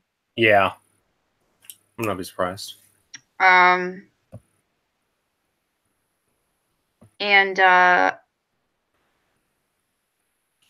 or is he? Cause Eggman's a human character. Yes. So is he going to be in like prosthetics? Is he going to be partially mocapped just to make it more? Partially. I don't know. Kind of like maybe I can't compare anything. I don't know. No one. Okay, I'm not going to comment on that, but I feel like he's going to be partially mocapped, not fully mocapped, because that would just look ridiculous. God, I don't even know what Sonic's going to look like. Hell, my God. Yeah. I just hope he stays true to his video game design. I just hope he doesn't look like a real life hedgehog, talking like a human. That would be weird. Yeah. Like a little tiny blue real life hedgehog. CG. Like, that wouldn't make any sense. I feel like it's gonna look like the video game version, hopefully. Yeah, I think they're gonna do that. Let's move on. I don't want to talk about Sonic anymore. Okay, if you don't want it. But you know what? MoviePass did something, so let's get that over with. What did MoviePass do this time? Oh boy. You're gonna have fun. MoviePass is now forcing former users to opt out of new plan or risk being charged. What? The report goes on to say, when you think it can't get any worse. Wait, what? The latest attempt from the struggling theater subscription service, MoviePass, to retain its dwindling user base comes in the form of yet another change to its monthly plan. This time, however, the company is automatically enrolling lapsed former subscribers into its service, saying it's choosing those users to be part of a select test group to try a version of MoviePass similar to its original one movie per day plan. In an email sent to select MoviePass customers who decided not to opt into the company's revised 3-movie monthly plan, first unveiled last month, the company says it's decided to enroll those people in a new subscription because we really hope you begin enjoying your MoviePass subscription. If they don't want to be charged for the service, MoviePass is demanding they proactively opt out of the plan they were enrolled in without their consent by Thursday, October 4th. Okay. That's this Thursday. That's this Thursday, yes. Yeah, Brian Feldman on Twitter says, good end to the week. I tried to kill my MoviePass account by just not opting into the new plan last month, and now there's a new plan. They are trying to charge me money again unless I opt out. Oh my God. Why? They want to survive. In August 2018, we announced a new offering for 3 movies a month for $9.95, giving subscribers the ability to opt into this plan if they wanted to continue as a MoviePass subscriber. However, records show that you have not yet taken any action on the new plan, and because of that, your subscription was suspended and your monthly subscription charges have stopped. Because we really hope you begin enjoying your MoviePass subscription again, we have chosen you to be part of a select test group who, beginning Friday, October 5th, will be restored to unlimited movies, up to 1 new movie title per day based on existing inventory. The same subscription that you signed up for and you previously enjoyed. If you decide that you do not want this, you must opt out before Thursday, October 4th at 9 o'clock p.m. EDT. To be clear, unless you opt out, your unlimited subscription will be restored and you will begin enjoying unlimited movies again, up to 1 movie per day based on existing inventory at $9.95 per month. And your credit card on file will be charged on a monthly basis beginning Friday, October 5th, 2018. Yeah. We talked about how MoviePass ran out of cash, of course. We talked about that 501 reverse stock split last week. So, yeah. Let's hope everyone's enjoying MoviePass. Yeah, if you do not opt out of the restoration of your subscription to the unlimited plan, your subscription will be canceled and no longer held in a suspended status. And you will not be able to rejoin until 9 months have passed. Wow. Oh my God. Bye-bye, MoviePass. Do you still have a MoviePass account? I never had one. You never had one? Me neither. I thought you did. Yeah, I never did, but I remember last week I told you I probably want to get AMC A-List whenever I can. Oh yeah, you told me that. Yeah. So let's move on. So there's a live-action Monster Hunter film in the works right now, and it's got a few cast members. You got Tony Jaa, Ron Perlman, and T.I. Harris. What's Monster Hunters like? Yeah, production starts next month in South Africa. What's the background of Monster Hunters? Like, was it? It's the Capcom's Monster Hunter action game franchise. I actually think I had one of these games at one point, but I never played it. Oh, so it was a game? Yeah. I think Oh boy, another video game movie. I wonder how good that's gonna get. Yeah, live action film of Capcom's Monster Hunter action game franchise will star martial arts actor Tony Jaa on Mac film series, alongside the previously announced star Milla Jovovich from the Resident Evil movie franchise. Or development. Let's see. Hi from South Africa. Oh, come on. Really? Hi from South Africa. Very excited to be part of Monster Hunter. This will be fun. From Tony Jaa, official. Yeah. Jovovich will be playing a character named Artemis, and Jaa will be playing a man called the Hunter. Perlman plays a man named Admiral, who is the leader of the Hunter's crew. Harris plays a sniper named Link. The film was budgeted around $60 million and will shoot in and around Cape Town in South Africa. The film is starting in production in October. Constantine Film stated that in May, it was in the final stages of negotiation to partner with a big company in Japan and another in China. The Japanese and Chinese companies will each take equity in the project. Constantine Film is otherwise funding the film itself. Yeah, let's see. Yeah, they also Constantine Film produced all 6 films in the Paul W.S. Anderson directed Resident Evil franchise, which makes me scared right now because I wonder if this film will be directed by Paul W.S. Anderson. Yeah. Anderson is also directing. Oh no, he is directing it. Well, whoop. Yeah, he directed. I've not seen these movies, but they're guilty pleasure movies at best. Although he did direct Mortal Kombat, which I heard is pretty good. Oh yeah. Yeah. I forgot Mortal Kombat had a movie. Yeah, Mortal Kombat had a movie. Aren't they making this Mario movie made by Sony? Actually, it's gonna be made by Illumination. Illumination, that's right. It was between Sony and like friggin' Illumination. I forget which one it was. Yeah.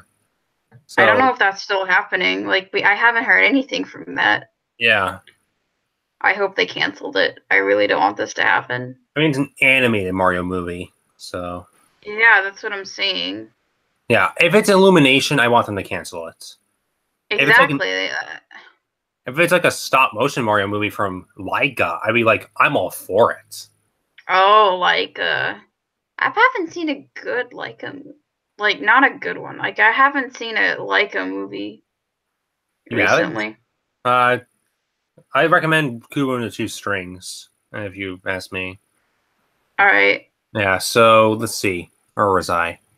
Anderson's directing the Monster Hunter film, and his Impact Pictures producing partner Jeremy Bolt is producing. Impact Pictures released a concept picture for the film, seen around the right. Yeah, we don't really need to show that. It actually shows a dragon at Los Angeles International Airport. What? You want me to screen share? At least try to. You can try, but do or do not. There is no try. Screen share. That's my senior quote. Okay. You are screen sharing. Hey, it's working. Oh, I just did the entire screen thing, not the... Oh, that's fine. Yeah, so the dragon... Wait, is that a painting?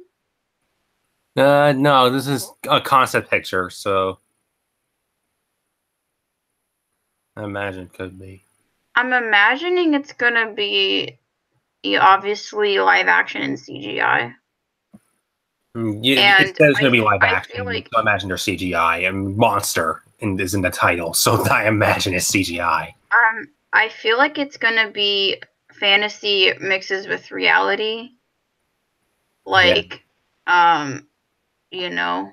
Yeah, I think I don't know if I had a Monster Hunter game. If I did, maybe for the Wii U at one point.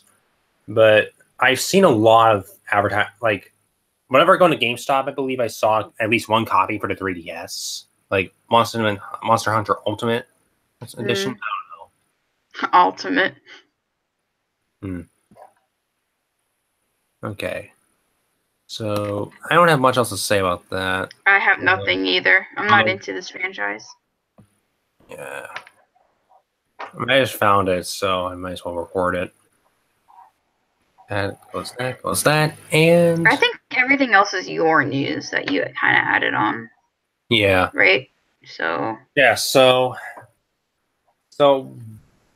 Friday, so there's a Friday... So this next piece of news is about Friday the 13th. So, oh, I know about this one. Yeah, so the screenwriter for... So there was a screenwriter for Friday the 13th, known by Victor Miller. He prevailed in the legal battle over the franchise. He was against the producers. Yeah.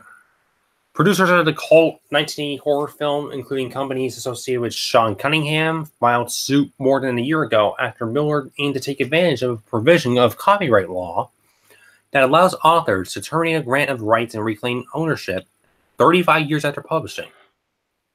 The producers allege that Miller wrote Friday the 13th as a work made for hire after Cunningham came up with an idea to capitalize on the success of the then recently released horror film Halloween. They asserted that that's coming out recently too. Like that's coming out soon. Yeah, Jamie Lee Curtis is in it. Yeah. Again. Yeah, they asserted that a different timeline. Yeah. I don't know. It's confusing. They asserted that his termination notice was ineffective. Nearly 40 years ago, a screenplay was written about Camp Crystal Lake, opens a 62-page summary judgment opinion from U.S. District Court Judge Stefan Underhill.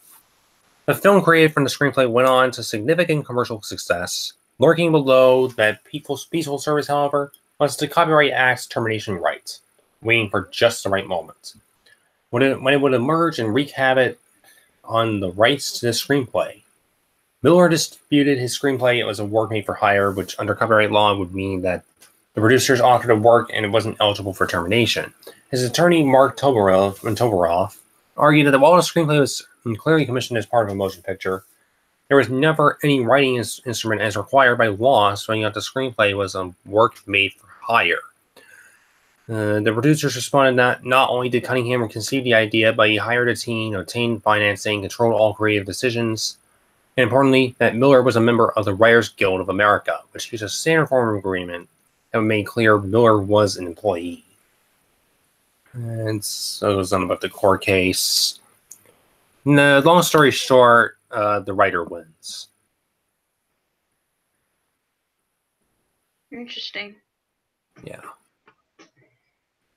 So, anything to say about that? Nope.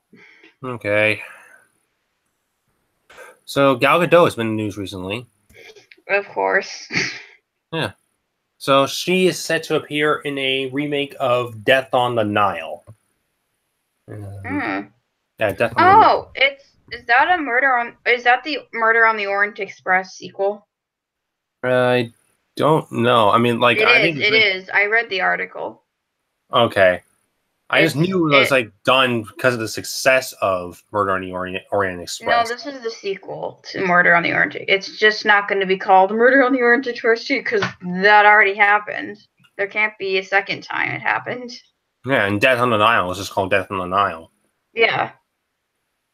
It's just part of the same universe, you know what I mean? Yeah. Kind of like Cloverfield almost, even though even if you look up the book itself, like it's part of the same Murder on the Orient Express story. Yeah. With the same main character, like the main detective character. Mm-hmm. So, let's see. Actually, whatever she even be talking about anything. Yeah, it's a redo at Fox. Yeah, the project came together last year as the studio was finding success with its Christie ensemble, Murder on the Orient Express. The pick ended up grossing $352.8 million worldwide, with Branagh at the helm. Well, Kenneth Branagh, I should say, and also playing murder detective Hercule Poirot. I don't even know. I'm butchering the name. Yeah, Kenneth Branagh will be directing this film. Yeah, this is going to be released on December 20th, 2019. Which, yeah, published in 1937. Ooh, that's competing with episode 9. Yeah, that comes out the week after. Like opening weekend. Oh, same opening weekend? Mm-hmm. Ugh. So episode 9 is coming out December 19th, if I remember correctly. Yeah, so that's actually the same weekend. Damn. Good luck with that. I mean, during The Force Awakens, they put out a Point Break remake, so... Jack, they released freaking Alvin and the Chipmunks during the same opening weekend as Force Awakens. I mean, I think their idea was to say, oh, Star Wars is sold out. Let's go see this. I think that's their plan. Yeah. But then again, everyone's seeing Star Wars. Exactly. So... Anyway. Jonathan Corso is directing a Sesame Street movie. Jonathan Corso... What? Wait. Is this the Sesame Street movie that's been in development hell for years? I don't know. Because I've been hearing about the Sesame Street movie for years, but I've never heard any development on it. Yeah. Okay, read the article. So Warner Brothers has set Portlandia director and co-creator Jonathan Corso to helm its future film Sesame Street. Headline is confirmed. The live-action film on the iconic kids series, now Warner Media's sibling HBO, will be a musical, according to Variety, which broke the news. Wait, won't or will? Will. Oh, so like the Grouch movie with Elmo and Grouchland. What? So there is a Sesame Street movie called Elmo and Grouchland, and it was a musical as well. It came out the same year we were born. Yeah, it was a Sesame Street theatrical movie. Huh. So, see, I know about this because I was obsessed with Sesame Street when I was younger, and I knew about this. So I just liked it. I never really. I don't know. Okay. I own a lot of Elmo's World VHSs. Don't judge me. Sound cool. Seriously. So. Oh, and this actually brings me to some other news, but I'll probably get to that in a second if I have anything else to say. So, is that all it says? There's no info on like what the movie's about? Let's see. Sesame Street features Jim Henson's public creations from Big Bird and Oscar the Grouch to Bert and Ernie, departing PBS after 45 years. In 2015, after signing a new deal with HBO, the studio's been trying to find ways to build a movie out of the franchise ever since. It has been working with Sesame Workshop on development. Chris Galletta is polishing his most recent version of the script, which was originally written by Mike Rosolio. And I have nothing else to say, but I do have another thing of news now that we're here. So, Clint Eastwood is coming out with a new movie this year, which is actually kind of shocking to me because he already came out with a movie this year in February. Right. Which honestly was terrible. Actually, like beyond terrible. Like, all right. Like, it was called The 1517 of Paris. Just, I don't even know. And yeah, as is standard for Eastwood, the four-time Oscar-winning filmmaker finished the film early. The production wrapped in early July, and a cut was recently shown to Warner Brothers brass over the weekend, which wowed them. The Mule enters a pre-Christmas weekend that includes such wide entries such as Sony's Spider-Man Into the Spider-Verse, Universal's Mortal Engines, SCS's Jennifer Lopez romantic comedy Second Act, as well as Annapurna's limited release of Adam McKay's Vice. Okay, so I don't need to cover that now. But the George W. Bush and Dick Cheney cabinets. In The Mule, Eastwood stars as Earl Stone, a man in his 80s who is broke, alone, and facing foreclosure of his business when he's offered a job that simply requires him to drive. Easy enough, but unbeknownst to Earl, he's just signed on as a drug courier for a Mexican cartel. He does well, so well in fact, that his cargo increases exponentially, and Earl is assigned a handler. But he is not the only one keeping tabs on Earl. The mysterious new drug mule has also hit the radar of hard-charging DEA agent Colin Bates, Bradley Cooper.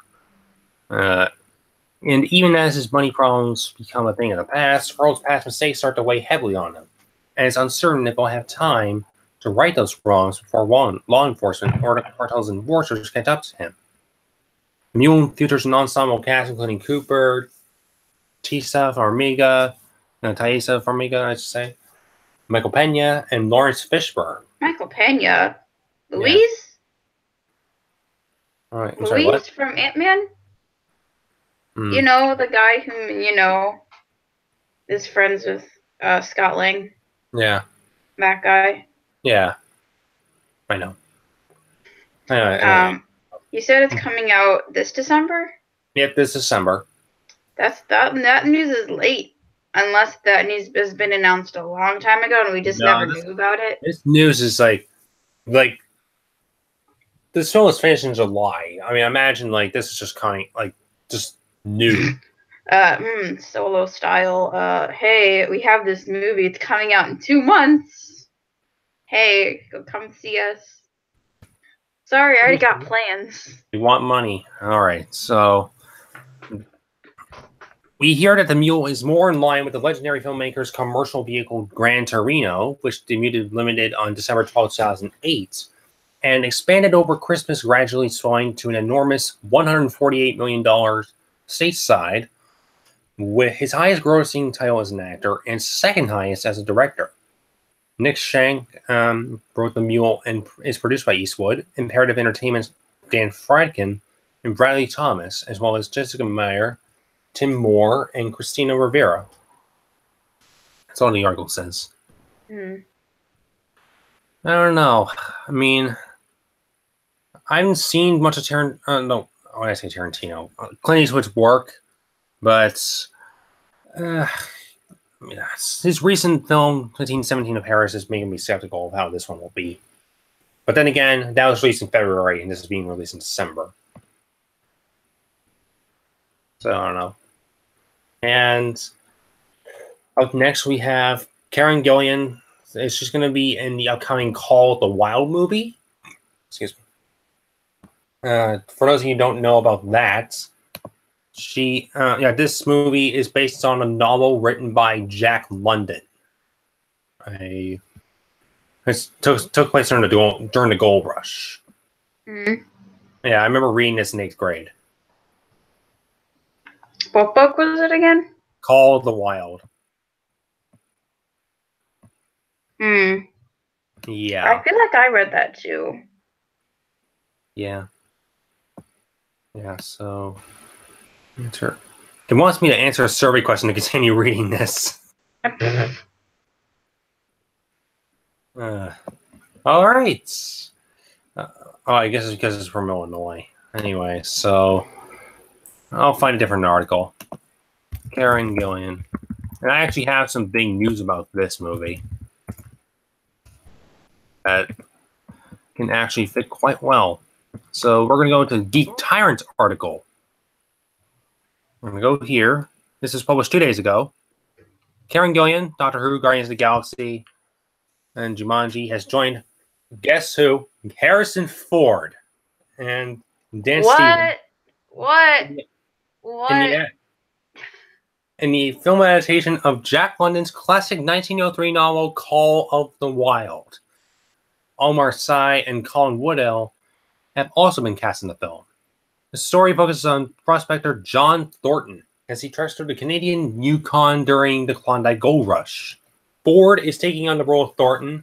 Oh my gosh. Oh my god. It's Gillian. Harrison. A character named Mercedes, and we still don't know who Stevens is playing. Mercedes is the only female character in the book, and she represents a bunch of gender stereotypes from that era. In the book, she's weak, impractical, self-centered, overly sentimental, and emotional. She spends most of her time crying and complaining. And it makes me wonder. This is from Geek Tyrant, so bear with me here. It makes me wonder if they're going to change her character for this film and instead make her a strong female character. The movie's going to be. If they're gonna make a female character that kind of represents the times, then they should. This is from 1903, and this is based on the Gold Rush, so I'll have to see where they go with this. Yeah. This movie is going to be a CGI/live-action hybrid, and really? It's currently shooting Los Angeles with director Chris Sanders. Oh my gosh, he's responsible for The Croods. Wait, why is it CGI live action? Well, there's a dog in the movie, so... Why not just make it like Air Bud and make just the dog talk? With maybe somebody on set is allergic to dogs. I don't know. I mean, the dog, like Lady and the Tramp, for example. They're using real dogs. I don't know. They're probably going to CGI their mouths in later. Like, I feel like that's what they're going to do. I mean, they're shooting in Los Angeles, so like, I imagine like they're gonna have like snow. They're gonna have maybe like mountains. Yeah. Yeah. Okay. Well, it depends where in Los Angeles. Yeah. So the script from the film comes from. Okay, this is actually a good sign. It comes from Michael Green, who was Logan. Oh, that's good. Yeah. At least we got some good writing. Yeah. So, I don't know. I mean, there was one called The Wild. Freaking Harrison Ford and Karen Gillan. Some good casting, I will say. That is some good casting. I mean, The Marvel Star Wars crossover we all wanted. I mean, the last thing Harrison Ford did, I believe, was actually the new Blade Runner movie. Yeah. I guess he's just taking projects that just jump out at him at this point. Don't do Indiana Jones anymore. Do these movies instead. Yeah. They are working on Indiana Jones movies. It's just on hold. It's Disney's Gambit. Yeah. At this point, actually, Lucasfilm's Gambit. Gambit's technically part of Disney now. Well, until like late 2019. And if the government approves, yes. Yeah, but they said the whole deal will finalize summer 2019. I mean, knowing what our government does, they're probably going to approve of this. Yeah, especially since Donald Trump's in office. Yeah, and Warner Brothers and AT&T already merged. Yeah. Warner should say. Yeah. Okay. So I already talked about this, but there's going to be like a Dick Cheney movie coming out. It's going to be called Vice, and it's being directed by Adam McKay. This was supposed to originally get like a platform release, but now it's going to be a wide release. Mm. Yeah, it's going to be released around Christmas time from Annapurna. Let's see. My stream is buffering. Stream's buffering? Yeah, on YouTube. Oh. There have been... Christian Bale. Oh, now it's not. Okay. Christian Bale gained weight to play the role of former Vice President Dick Cheney. Here's the pick's log line. Epic story about how a bureaucratic Washington insider quietly became the most powerful man in the world as vice president to George W. Bush, reshaping the country and globe in ways that we still feel today. Amy Adams, Steve Carell, Sam Rockwell, Jesse Plemons, Allison Hill, Lily Rabe, Rabbi Rabe, Tyler Perry. What? Okay, Jason Burke. What? Lisa Gay Hamilton, Shea Wickham, Eddie Marson, and Stefania Leiva Owen also star. How does Tyler Perry in something that's not a comedy? I don't know. I'm imagining this. Tyler Perry presents Vice. Oh my god. Okay. I don't know.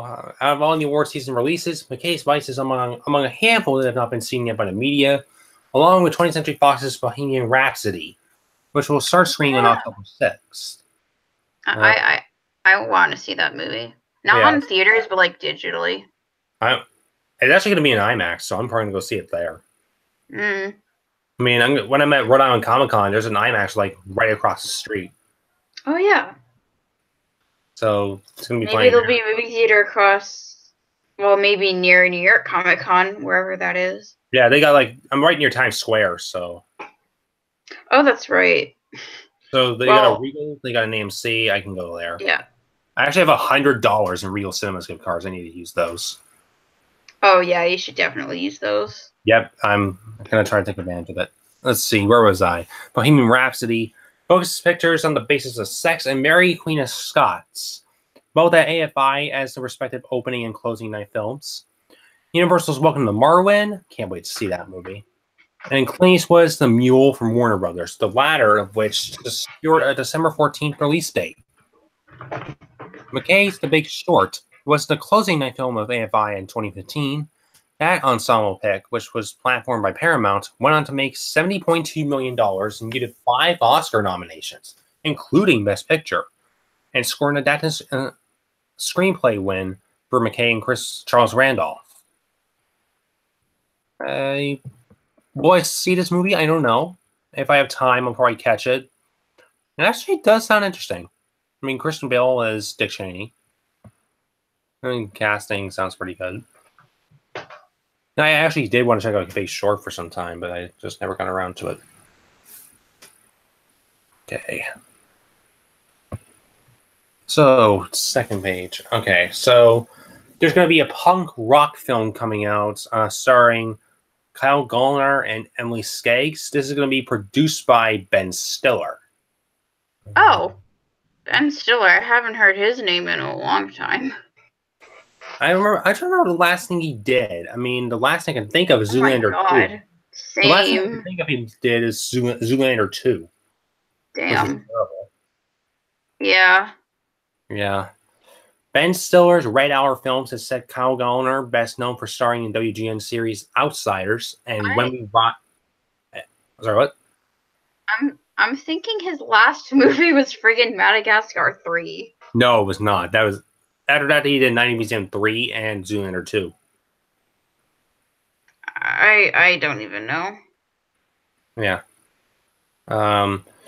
Outsiders and When We Rise actress Emily Skaggs. I remember seeing the first episode of that series. It's not bad. As the leads in Dinner in America, a punk rock indie comedy. Written and directed by Adam Rammer. The film follows two misfits, an on-the-lam punk rocker and a young woman obsessed with his band, who unexpectedly fall in love and go on an epic journey together through America's decaying Midwestern suburbs. Marilyn Rajskub, Pat Healy, Nick Chunlin, Hannah Marsh, Griffin Glock, Leah Thompson, David Yao. Leah Thompson. Yep. Jennifer Prediger, Ryan Malgarini, and Nico Greetham round out the cast of the film, which is currently in production in Detroit. Oh, Detroit Rock City. Nice. Stiller and Nicholas Weinstock are producing for Red Hour alongside PSH Collective's David Hunter and Ross Putman. John Covert of the Covert Creative Group and Sam Slater of Mern Layer Films. Executive producers are Harun Salem of Red Hour, Stephen Braun of Beehive Productions, Sean O'Grady and William Sturts from Detroit-based Atlas Industries. Karam Sanga, Marks, Scott Carmel, I should say, Robert Kravis, Carl Herman, and Blacklist Digital. Gallner's other credits, and yeah, we got that. Let's see, Rats. Any serious? Yeah, this is random other stuff I probably shouldn't even talk about. I mean, the concept sounds intriguing. I would love to see, like, I mean, usually when I think of celebrities and their fans, I would either think of ones that just try to interact and ones that just walk away. I never really thought about them like falling in love with each other. Yeah. I'm kind of curious to see this.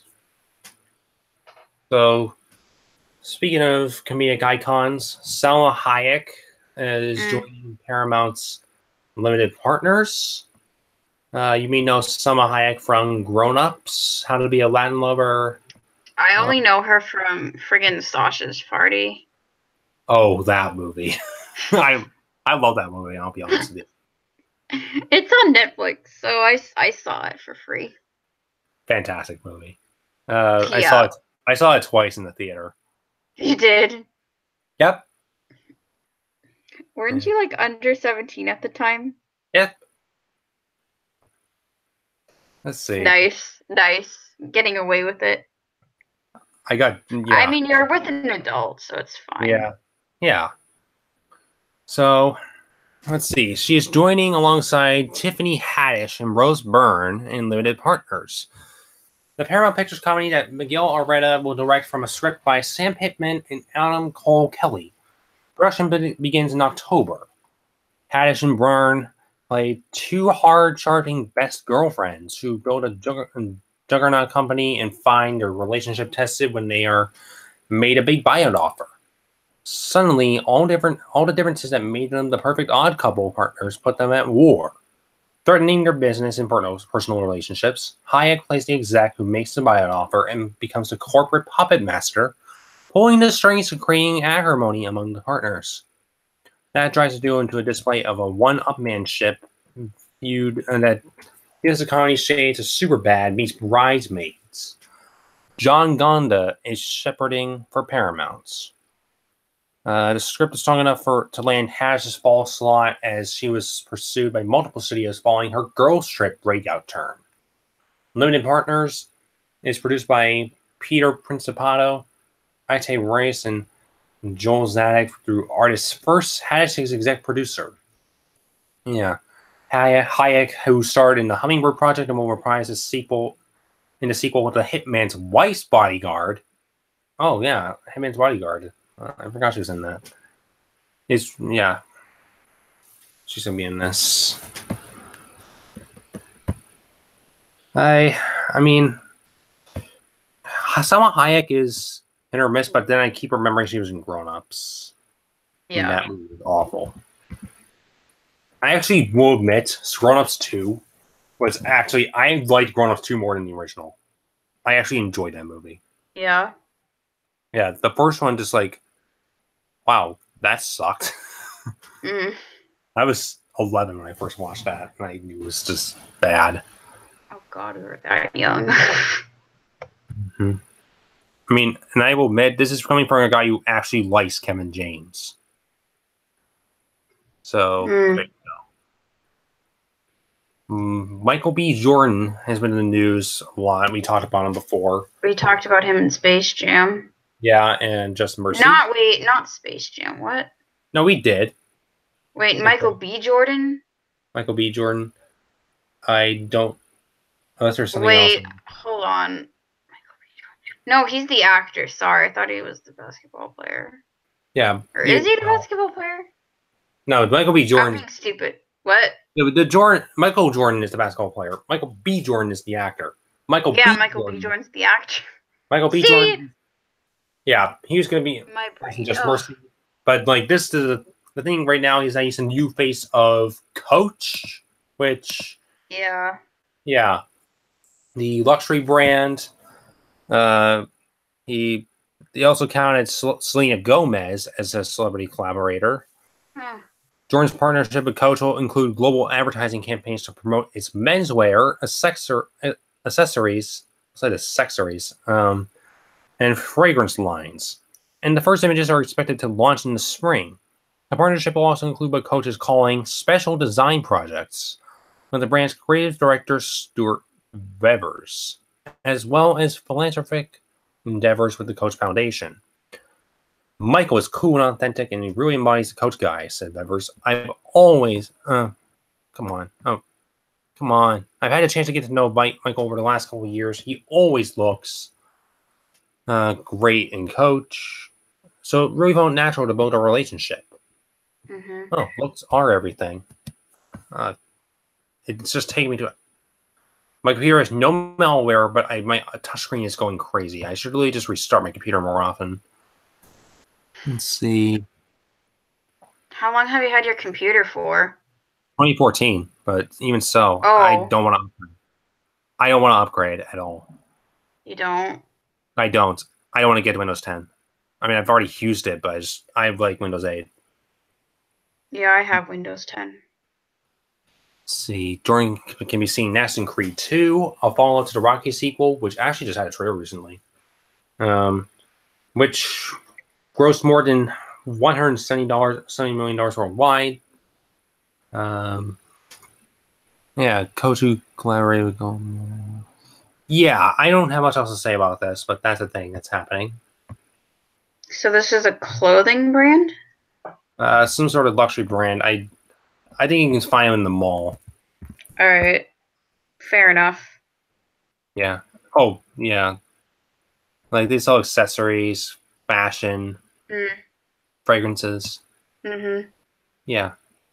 So, you got that. Got a few more things to go over. So, Taron Egerton, you may know him from Eddie the Eagle and the Kingsman movies. Wait, didn't he have a voice and sing? What? Didn't he voice a character in Sing, the movie Sing? I think he did, yes. Wait, wasn't he the gorilla? The Raw, I believe, was the guy he voiced. Wasn't he the guy who voiced the gorilla? Yeah, like the one who had dad in jail. Yeah. I only know him from that, I'm sorry. Okay. So he's going to be Elton John in Rocket Man. Oh. Well, he has a good singing voice, so I trust him with that. Yeah, so basically, this is the thing that's happening, and a new image of the upcoming musical. It's a musical. It shows Egerton in a snazzy getup on a private plane. And I should warn you that this is not a biopic. Okay, well, actually, let me read this. Taron Egerton has worn plenty of slick duds for his role as a gentleman spy in the Kingsman movies. But his upcoming gig in Elton John biopic, Rocket Man, is apparently taking his game to a new level. In the first look at the film released by Paramount on Thursday, Egerton sports a gold lame jacket over a black tank with a gold chain and winged shoes with striped athletic socks. Egerton's interpretation of the Candle in the Wind singer is lounging on a mod chair inside what looks to be a private jet. Rocket Man has pitched as a musical fantasy story about Elton John's early years in the music business, charting his rise from his studies at the Royal Academy of Music through his struggles with drug addiction and into international fame.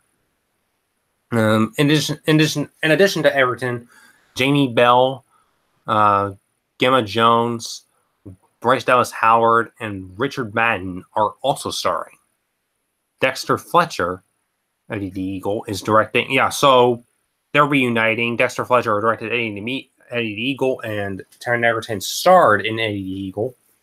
He's directing, and John and David Furnish are producing under their Rocket Pictures banner. Matthew Vaughn, who worked with Egerton on the Kingsman films, is also producing.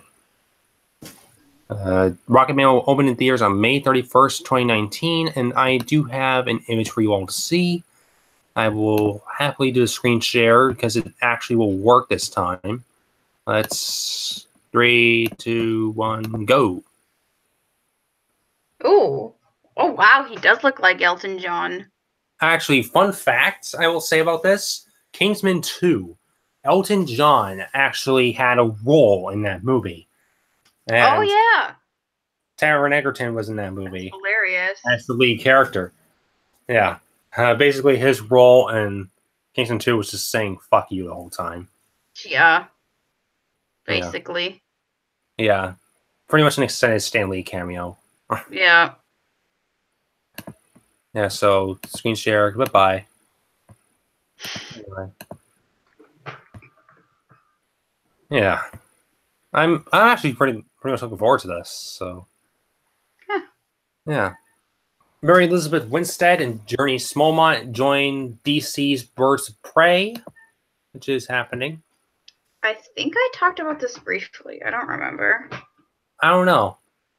DC, you said? Because I feel like, or maybe I've seen an article, but I've never really talked about it. Oh, okay. I don't know. I don't know if we talked about it. I think this came out after our last thing. Harley Quinn's Girl Squad is just starting to come together. The all-female DC superhero movie Birds of Prey just announced who will join Margot Robbie on her team. Wait, yeah, I've heard about this. Yeah, this Variety is the sequel to Suicide Squad. Yeah, Variety reported that Journey Smallmont Bell and Mary Elizabeth Winstead have been cast as Black Canary and Huntress, respectively, in the upcoming comic book movie. The film, which hits theaters February 7th, 2020, will have Robbie reprising her Suicide Squad role of Harley Quinn. This time as the leader of an all-female superhero team looking to take down a Gotham crime boss who has yet to be named. Comicbook.com has reported that it will be Black Mask, a Gotham City drug pin, who was a childhood friend with Bruce Wayne. The relationship is complicated. Black Canary as Huntress will play a significant role in this fight, which isn't all that surprising since you're founding members of the Birds of Prey. According to the Hollywood Reporter, Black Canary, aka Dina Lance, is one of DC's longest-serving female heroes who has been around since 1947. Bell's Black Canary is a martial artist who, when not chopping bad guys down to size, can take them down with her sonic scream, the Canary Cry. A founding member of the Birds of Prey, she's also known for teaming up with Green Arrow and for her ability to resolve conflicts within the group. In the comics, Black Canary is white, so Smallmont Bell's colorblind casting is a step forward for diversity in the DC universe. Birds of Prey also took a big step forward in hiring Kathy Yan, the first Asian woman to direct a superhero movie. Huh. Yeah. There have been many comic iterations of the Huntress since she first appeared in 1977, including one in which she was the child of Batman and Catwoman.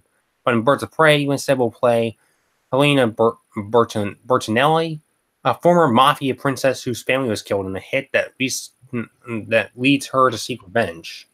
Huntress is a straight-up vigilante who is described as being an impulsive hero who often leads to violence and ignores the rules, which can get her into trouble.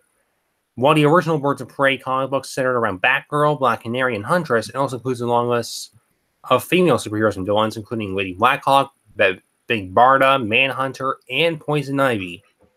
Deadline reported that Birds of Prey has yet to cast young martial artist Cassandra Cain and Renee Montoya, a lesbian detective working on the Gotham City Police Force.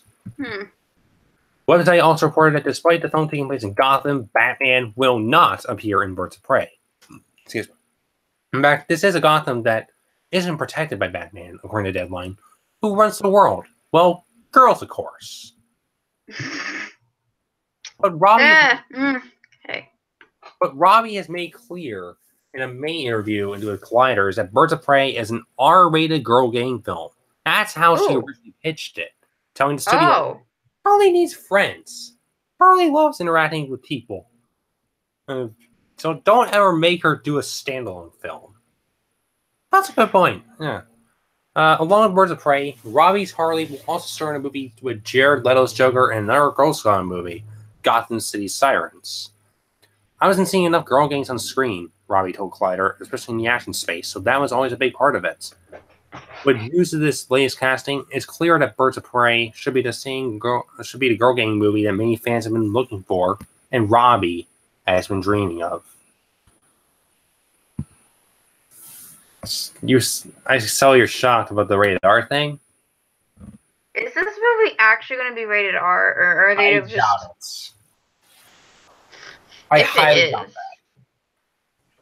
I mean, Venom got a PG-13 rating, so I don't know. And then we got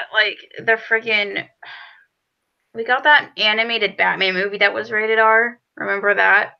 I'm trying to remember what that was. It was with Mark Hamill. It was Was that a Killing Joke? Killing Joke. Okay. I didn't see that one. I've seen clips. It looks good. I saw trailers. Anyway, let's see. Actually, one thing I didn't put down here. Actually, I'll do this at the end, but whatever. Okay, so Mel Gibson, he's going to co-write and direct a remake of The Wild Bunch because apparently Hollywood has not abandoned his name yet. Yeah. I mean, we got rid of Harvey Weinstein and Kevin Spacey. So Hollywood is showing some signs of laziness. So Mel Gibson has been set by Warner Bros. To direct The Wild Bunch, a new version of the 1969 Sam Peckinpah directed classic Western. Gibson is writing the script with Brian Bagby. Gibson will be executive producer. Yeah, so this is going to be like a remake of a Western. All right. Yeah, so Mel Gibson he directed Hacksaw Ridge recently, which I heard was fantastic. I did not see the movie, though. In The Wild Bunch, an aging group of outlaws look for one last big score as the traditional American West is disappearing around them and the industrial age is taking over. They are pursued by a posse led by a former partner they double-crossed. Peckinpah wrote the script with Wallen Green. The original starred William Holden, Ernest Borgnine, Ryan Emmett O'Brien, Warren Oates, Jamie Sanchez, and Ben Johnson. The film was originally considered exceptionally violent, but it later came to be considered a stylistic masterpiece. Warner Brothers has tried several times to mount a remake, but it seems in good hands with Gibson. From Best Picture winner Braveheart to films like Apocalypto and the recent Best Picture nominee Hacksaw Ridge, Gibson has distinguished himself as one of the best directors of action working in the business. Yeah, Gibson will continue to prep Destroyer, the World War II drama that he will direct that will star his Daddy's Home 2 co-star Mark Wahlberg. with a script that Rosalind Ross adapted from the John Vukovitz novel. That film is finalizing its financing, but Gibson has scouted locations in Australia, where the film is expected to begin shooting by next spring. Gibson next stars alongside Colin Farrell in the Tommy Wirkola directed War Pigs for Millennium. He's yeah. Let's see. Yeah, that's about it. Huh. Yeah, Mel Gibson. I don't know. I've seen Braveheart, and he's a very talented director. But I'm wondering, like, if we're getting into a situation again where we have to like abandon his name. Not sure. Yeah. So, last on the list, but not the last thing I had to say, Happy Death Day 2 is coming out. There's a sequel? Yeah. You ever heard Why? of it? Yes, I've seen so many trailers for that on YouTube. Like around this time last year, I've been getting ads every single time for that movie, and I got annoyed. I know, it was super annoying, but I heard it actually. That was before I got ad block, thank God. Now that I have ad block, I don't get annoying ads every time I watch a new video. Okay, yeah. I mean, why is this... Hang on just one second. This thing does not want to listen to me. Okay, so... Actually, let me look up something for Happy Death Day. Because I remember this movie, I did not see it, although I know a friend, actually not a friend, a cousin who saw it. He actually liked it. It didn't do too bad in terms of reception. 70% Rotten Tomatoes. Mediocre on Metacritic, although of course. According to Wikipedia, originally announced in 2007 under the title Half to Death. Film was released on October 13, 2017 by Universal Pictures. It grossed $122 million worldwide. Now get this, a $4.8 million budget. And received generally positive reviews. Yeah, I mean, it was basically described as Groundhog Day meets Scream, which, yeah, it does make sense. Okay. I've seen Groundhog Day. That's a good movie. I mean, I remember Groundhog Day actually did some similar advertising to this, because I remember they would say, like, they would repeat the girl saying happy birthday, which honestly just... Oh my gosh. Actually, you're right, because in the trailers, basically every time the girl dies, she comes back to life. Exactly. And she relives the same. Yeah, you're right. Yeah. Now I'm remembering the friggin' goddamn trailers. I knew it was going to be Groundhog Day from what I saw. But even so, what was I going to say? Groundhog Day actually had a trailer for when it was on TBS at one point. And funny enough, they actually had Bill Murray, I think it was Bill Murray's character, like he would just say, "I'm living the same day over and over and over," and it keeps showing that clip again. That's hilarious. Yeah. Over and over and over and over and over. Yeah, and it keeps no. I'm living the same day over and over and over, and it does it again. Yeah. Yeah, and yeah. So actually, let me get the article up. This is going to be called Happy Death Day to You. Like parody on Happy Birthday. I mean, wasn't the first one also a title? Same thing. I mean, the first one was just called Happy Death Day. So yeah, that's also a parody on Happy Birthday. Because I think I remember seeing like advertising where Happy Death Day was like pasted on a cake. Is it titled Happy Death Day to You? Happy Death Day to You. And to you is one word. So T and U, so it's the number 2 and the letter U? Yes. Oh, I predicted correctly. Wow. I didn't even look at the title. Happy Death Day to You. Anyway, so can't wait to get a copyright infringement on Happy Birthday. Oh God, I forgot about that. Is the movie going to get copyright infringement if a trailer comes out? No, I don't. I'm sorry. I highly What? doubt it, but No. it would be funny if it did. Yeah. So Universal has said, get this, a Valentine's Day release on What? 2019 for Happy Death Day Wait. to You. The first one released on Friday The the first 13th. one, it was around Halloween. Friday What the the hell? 13th, to be exact. Is this one going to be on Valentine's Day? I sure hope so. Like, it just randomly happens on Valentine's Day? Like, I'd love to have that happen. Anyway, can it please? come on. I don't know. I don't even care about this movie. I want it to happen on Valentine's Day. Yeah. So, Oh my God. This is the title of the sequel to the 2017 horror hit from Blumhouse. The studio has staked out the date previously for a Blumhouse horror project, and now has made it official. Damn.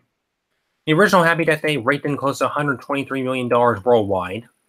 As Deadline scooped, production got underway in May on the sequel. Lead Jessica Roth and Israel Broussard back along with the original director Christopher Landon, who also wrote the screenplay this time around. In the first movie, Roth's sorority girl, Tree Gelbman, relives the day of her murder in Groundhog Day style. She ultimately tries to beat the time loop by discovering her killer's identity. Broussard plays Carter, the guy she keeps waking up alongside. In the sequel, Tree will discover that dying over and over was surprisingly easier than the dangers that lie ahead. Suraj Sharma and Sarah Yarkin have joined the cast. Jason Blum produces along with Angela Mancuso, John Belladici, I don't know, and franchise newcomer Samson Mook. I don't even know. I'm butchering names today. Valentine's Day lands on a Thursday in 2019. Happy Death Day Makes sense. is joining group of picks going wide that week, including 20th Century Fox's Dark Phoenix. Not anymore, apparently. Not anymore. Warner Brothers' Rebel Wilson comedy. Isn't it romantic? Yeah, that's the name of the comedy. Ha. Ugh. Ha. Well, I know what I'm seeing on Valentine's Day with my BF. Happy Death Day to you. Yeah, it's like what a great Valentine's Day movie to see with your girlfriend or boyfriend. Happy Death Day to you. Yeah, it's like Deadpool all over again. I know, right? Well, Deadpool. Well, Exactly.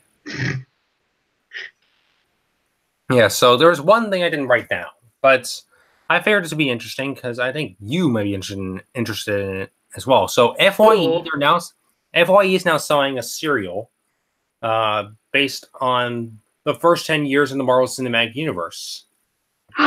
What? I might buy this. Is it? I can get it up. Let me just search it up. If it's at where I work, I swear to God, I'm buying it. It's FYE, so. Wait, FYE? What's FYE, that? For your entertainment. They sell music, movies, action figures. Kind of like so like Newberry Comics. Kind of like that. Think Geek. And they're selling cereals. You said they sell food there. Like they sell food. Like, dude, I want that. Recently, they were selling. You know how Breaking Bad has like blue meth. Yeah. They were selling like food based on that. Oh yeah.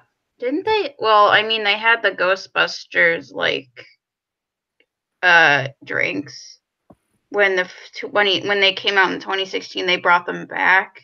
Did they sell those too? I don't know. I don't know what they're called. You know what I mean? I know what you're talking about, but I don't know if they sold those at FYE. They probably did, but I don't. But I probably did. I mean, it's nerdy. It's nerdy anyway. This cereal is an FYE exclusive. It's going to be available on Friday, November 2nd of 2018. Are there pictures of the cereal? I have a picture right here on FYE's website. And, more pictures too. Let me just go to screen share. And let me just get the job done. And FYE. And I did not hit share because I'm such an idiot today. Yay. Here we go. Ooh, So yeah, no review so far because it's not out yet. $13. $12.99. There's an FYE right near me and right near you and I in New Hampshire. Oh, New Hampshire. Great. Yeah, Nashville, New Hampshire. So that's the closest one to our What's house. on the back? Are those all characters? On the back, Yeah. What's on the back? I'm gonna see if there's anything on the. The So you get the third front. Here's the back. Across Oh. There's just. That looks like the cereal looks like Cheerios. Wait, what? Look at the second photo. The cereal looks like Cheerios. The second photo. Yeah, I mean, like, it's kind of like what Funko is doing right now. They're coming out with their own cereal based on, like, video game characters and movie characters and comic book characters. Mm. Yeah, they got one, like, FYE someone knows, too. They got Jason Voorhees cereal, they got Batgirl cereal, they got Gollum cereal. Yeah. They got Cuphead cereal, they got Mega Man cereal. Like, I know they had Mario cereal a long time ago, but that's not part of that. Yeah, Funko's just trying to include their own pasta in their cereal, I guess. Damn. Yeah, so I gotta go to New Hampshire just to get a single cereal box. do I have to say the trip to the store is worth it because these actually. Well, honestly, it'll be like those guys who like literally drove from their hometown to like friggin'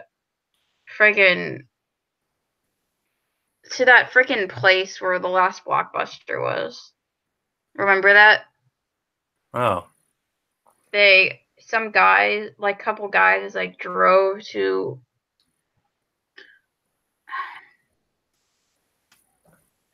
where is it located? Oregon. Oregon. A couple guys from Texas drove from Texas all the way to Oregon. I would just to rent or buy a movie from that Blockbuster. Yeah, I would go there just to rent a movie. I would bring my DVD player or Blu-ray player and watch it in the hotel room. Yeah, that's what they were trying to do, but then they were like, "Oh wait, we didn't bring a Blu-ray player." Because there wasn't a DVD or Blu-ray player in the hotel room. Yeah. I mean, what was I going to say? Like, this is kind of a similar situation as FYE because there used to be a lot in Massachusetts. There was one at the Burlington Mall. There was one at Redstone. There was one at Square One Mall. There was one... Really? Yeah, but there I never used went. To be... Wait, there used to be an FYE here? Yes. Yes. When did they stop? Like, I don't know because I barely go to that mall. There used to be one, I think, at Liberty Tree Mall. There was one at Naya Collection. There was one at like all these malls, like South Shore Plaza even had one. I've been to most of those malls, so they all closed. It's kind of like Route 21 at this point, but there's still some left if you want to go to them. And the closest one is National New Hampshire, and whenever I go there, I'm actually really happy. I'm looking up closest FYEs in Massachusetts. The closest FYE in Massachusetts would be in Kingston or something. There's one I went to in North Attleboro, which is right near Rhode Island. FYE locations in Massachusetts. 5 in Massachusetts. There is one. Why did I just do that? In Hanover. There's one. Actually, wait, it just says on the bottom. Hold on.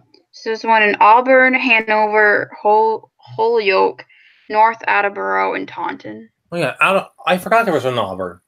That's actually technically not where I got it, but when I went to Rhode Island Comic Con, I got my wall art of Gal Gadot's Wonder Woman, and on the receipt, it actually said it was from the FYE in Auburn.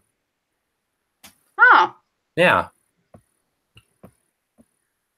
So yeah. Actually, oh wait, I actually should do screen share again because I did not show all the images. How so? I mean, you showed 3 out of the 4. I mean, you got the nutritional facts. I wonder if they have anything interesting on there. It's distributed by Transworld Entertainment, which owns FYE.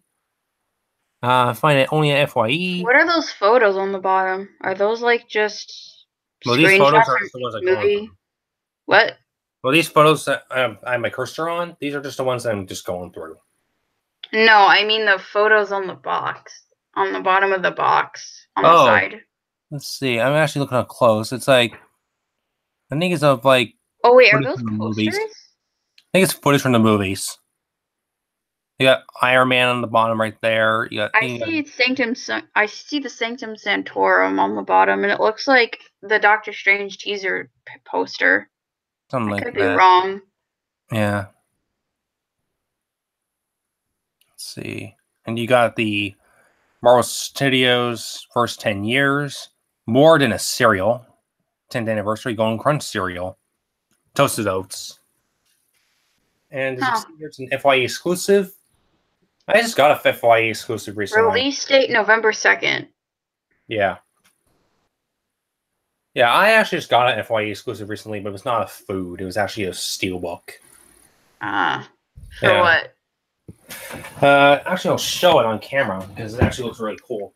You gotta stop your screen share first. I know, but even so, I can let people stare at this just for the awesomeness of it. You know what would be cool if they had this at New York Comic Con? What? The cereal. Yeah. They were just selling them like before its actual release. Like they would sell like a limited amount before, you know, its official release. Yeah, kind of like what Funko does with their... Yeah, exactly. So why can't they do it with this one? Okay, so share. No, we do not want share. No, we do not want share. Thank you. There we go. You gotta do it multiple times before it stops. Okay, so this is actually the steelbook I got. This is for Texas Chainsaw Massacre. Oh. Yeah, and I got the back on here. I'm actually gonna tear this off. Yeah, here's the back. I got this in Connecticut. At Kineticon or No, I got it at Mohegan Sun. They have a store there that went out of business recently. Oh. Owned by the same people who own FYE. Yeah. Really cool cover. That's why I got it because it was like on 25% off. Cool. Anyways. I think that's all the news we have. Yeah. I don't have any news. Other than like set photos from Homecoming. I mean, Far From Home, but If you want to show us, we can. Sure, why not? Okay, Your hold choice. I still got some goldfish left. on. So see, Peter Parker's not dead. Yeah. We got 2 unknowns, but we got our first look at the characters. We don't know who they are, but they're important apparently. So yeah. I'm actually wondering if one of the 2 are the main or one of the main antagonists, or both. We don't know who the main antagonists are. They weren't really confirmed by Disney Or Sony. or Sony. I think those are more. Man, just Jared gets good set photos. I don't know how he does it. Oh, that's an official photo from Tom Holland, but oh god, look at that. Okay.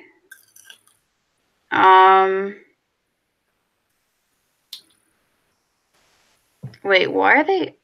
They're on a boat. I just realized.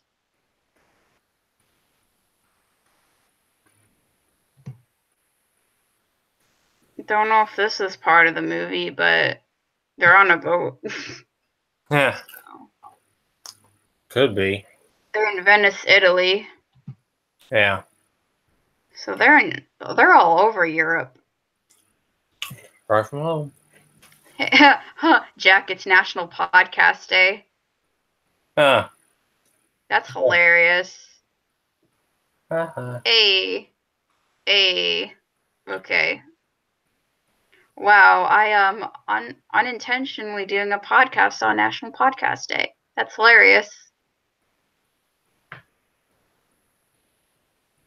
Yeah.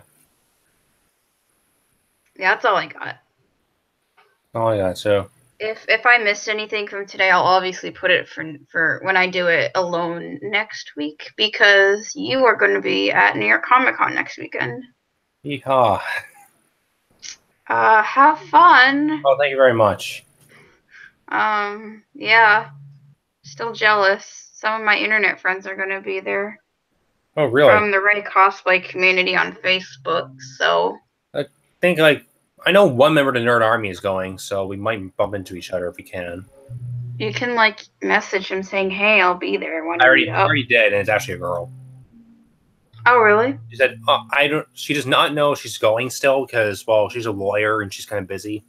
But she has tickets. Yeah. Anything else you want to say before we sign off? I don't know. Let's see. I mean, Venom's coming out this weekend. I don't have faith in it at this point because Wait, what's coming out? Most of the studio screenings are happening like right before releases. What's happening this weekend other than Comic-Con? Venom's coming out. Venom. Oh. Venom's coming When's out. that coming out? Yeah, it's coming out October 5th. And oh shit. That's this week. Yeah, and I'm not excited for it. I'm not excited for it whatsoever. I mean, I'll see people's reviews, like non-spoiler reviews, just in case. I'm probably going to see it. If I have time during New York Comic Con, I'll probably go see it. Just avoid spoilers if you see it before Comic Con. Well, yeah. Or like, don't like eavesdrop on people's reactions. Why would I? I have no intention of spoiling.